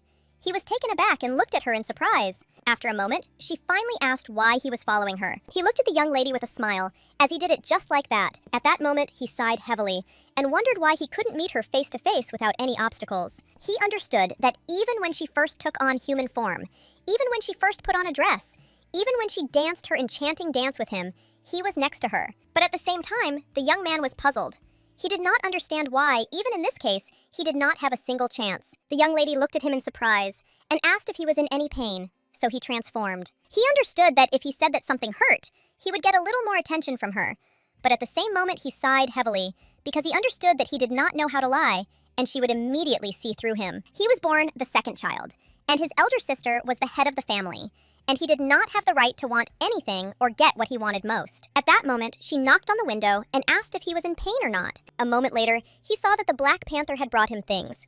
The young lady realized that her maid had taken on the form of an animal in order to quickly return. At that moment, he was taken aback, as he felt the Black Panther's intense gaze on him. Leo was puzzled and did not understand why they were looking at him so intently. He knew it would be better if he attracted the attention of the young lady rather than the Black Panthers.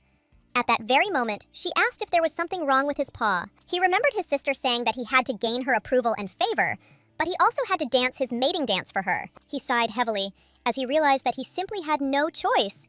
And since she and everyone else, I looked at him so intently, he wanted to demonstrate why he came. Without wasting a minute, he got down to the most important part, namely, demonstrating his mating dance.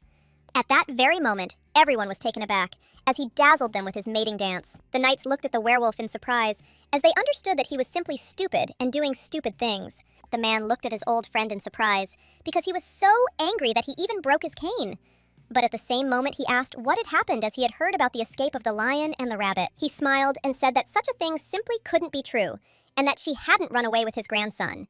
He assured his friend that his imagination had simply run wild. Mr. Rillian, in turn, angrily asked if rabbits could really be polygamous. The men were taken aback and stated that, as far as he knew, they had been both polygamous and monogamous. The man looked after his friend with puzzlement, as he seemed somehow strange. Mr. Rillian, in turn, was furious and shocked.